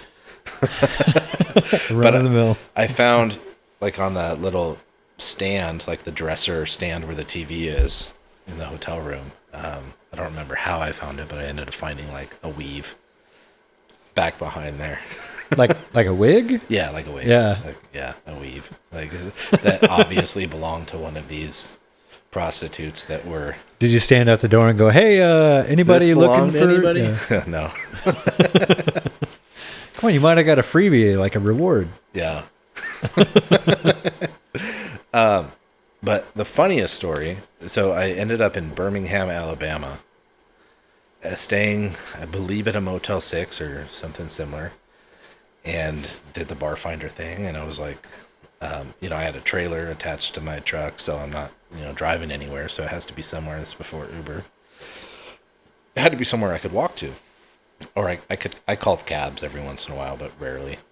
So I was like, oh, there's a bar on here. Didn't give any context, like there's no detail. I was like, oh, cool. It's like a half mile away. So I end up walking there and as I get there, see the XXX. It's a strip club. Nice. I'm like, well, shit, there wasn't anything else. Like the next closest one's like another mile down the road. So I guess I'm going to a strip club by myself. So I end up going to the strip club. And not really, like, that wasn't my intention. I wasn't trying to do that night. So I was literally just like sitting at a table by myself, ordering drinks. And, I was watching everything going on. It's still fun to watch. But the stripper came up to me and, several strippers had come up to me and be like, hey, you want to dance? I was like, no, I'm good. Just sitting here drinking. Which, come to find out, is like a huge pet peeve for strippers, that if you're just sitting there drinking and not participating. Yeah, they don't like it when you're not giving them money. Right. So this one girl comes up to me and she was like, hey, she doesn't even ask me for a dance. She was like, are you just going to sit here and drink all night? Or are you going to... I was like, no, I'm not here for that. I'm just here to drink. Like, I didn't know this was a strip club when I came here. She was like, well, there's another bar down the street. I was like, are you telling me to leave? And I was just drunk enough to where I kind of mouthed back at her and I was like, you know what? I paid a $20 fucking cover charge to get in this place. Oh, shit. And I'm paying $9 for a fucking drink, which at the time was a lot of money. I was like, so you can fuck right off. And leave it to a fucking stripper. She liked that I was talking to her that way. And she sat down. That's the daddy issues breaking through. She sat down. You were a hard ass and it turned around. And it didn't take more than a few minutes, and she was showing me pictures of her kids and telling me about her life and telling me her real name. And she ended up giving me a lap dance. I ended up tipping her, but she was like, "No, let's just do a lap dance, and it's on me." Yeah. I ended up, tipping her well, but and she drove me home, and she was buying me drinks the whole night. She went and told the bartender, like, "This guy's drinks are on me." I was like, well, shit. So I ended up getting blackout drunk. And I remember her driving me back to the hotel. It's the last thing I remember. I wake up the next morning, and there's blood all over my sheets. She's not there. And my knuckles are just torn to shit, like chunks of skin, blood. And I'm like, what the fuck happened? And I'm panicking. I'm like, did I fucking kill this bitch last night? So I'm like, I think I got her phone number, because that happened like at the club. Like, she was giving me her phone number while I was still like semi-coherent. So I go and I text her, and I'm like, hey, are you okay? And only in Birmingham, Alabama, in the South, it's a Sunday morning. She texts me back. She was like, can't talk right now. I'm in church. I'll call you later. I was like, she's alive. Cool. Yeah. Never talk to her again. Still have no fucking clue how my knuckles ended up that way. Oh, really? Yeah. I think I probably fell in the parking lot. The parking lot was like gravel, like rough gravel. Oh, so yeah. I think I probably fell and landed on my knuckle, but that's just a theory. I don't know. There could be a dude somewhere that is missing half a jaw or something. Who knows? Oh, I fucking love that story. Yeah. It's not the first time I've heard it, but it's so good. Yeah. Probably my best one. There's a lot of them from that time. Yeah. Lot lizards aren't actually as prevalent as most people think. There's in the South. There's a lot of them in the South, but that's pretty much it. You don't see them other places. It's weird. Yeah. Wonder what it is about the South that is different from anywhere else. I don't know. Not the Midwest, not the Northeast, not out West. Just pretty much in the South, you see lot lizards. Yeah. And they're not top tier. Yeah. Less than Motel 6? Maybe that's, the whole lizard thing. Maybe that's because most of them don't have any teeth and they're just like all tongue. I don't know. Yeah. Dude, I'll be honest with you. I would love to have a lot lizard on the show just so I can hear stories. Stories. Yeah, totally. Like, why the fuck did you choose to get into the we'll make it sound professional, the line of work you're in? Yeah. Like how do you get there, I mean, there's got to be something. And unfortunately, a lot of it is probably abuse and just sad, fucking horrible shit. But yeah, that would be interesting to me to find out how the hell somebody goes from being just an everyday person to being a lot lizard. Yeah, I mean, sucking random trucker dick for $20 to go buy some meth or whatever. That's exactly what it is. Like, they're all obviously addicted to something, usually meth. Yeah. Yeah. It's fucking sad. I would love to fucking hear about it. Yeah. So we're almost at 3 hours right now. So we should probably wrap this up. But cool. Yeah. We will definitely do this again. Please. I mean, this was fun. I've known you for how long? And just in this, 14 years. Yeah. And we haven't even got into all of, where I know you've been to. So we're definitely going to do this again. Yeah. Yeah. Let's do it. Awesome. Yeah, I appreciate you coming on, dude. Yeah. It was a lot of fun. Had a few drinks and a few laughs, and I've heard a lot of your stories before, and they never get old. I love fucking hearing your stories and where you've been and the shit that you've been through and the stuff that you've done. It's always just great, and it's funny. But every time that I talk to you, I always hear something new. And I don't know if it's maybe I just don't remember, but it just feels like there's something new. Like, when you watch a movie that you haven't seen in a long time, oh yeah, and you pick up something, you're like, oh shit, like I didn't see that last time. Yeah, that's kind of how it is with you every time. That's cool to hear. Same with you. I mean, like, we've known each other 14 years. We get drunk and probably tell the same stories over and over again. Yeah, probably. The best part is we don't remember them, so it's new every time. Exactly.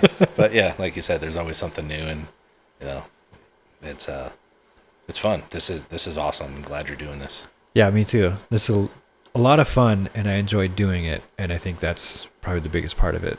Just enjoying what you do. And I plan on doing it as long as I can do it. So, Awesome. yeah, we'll do it again. Thank you for being on. I appreciate it, and love you, bro. Yeah, love you too. All right.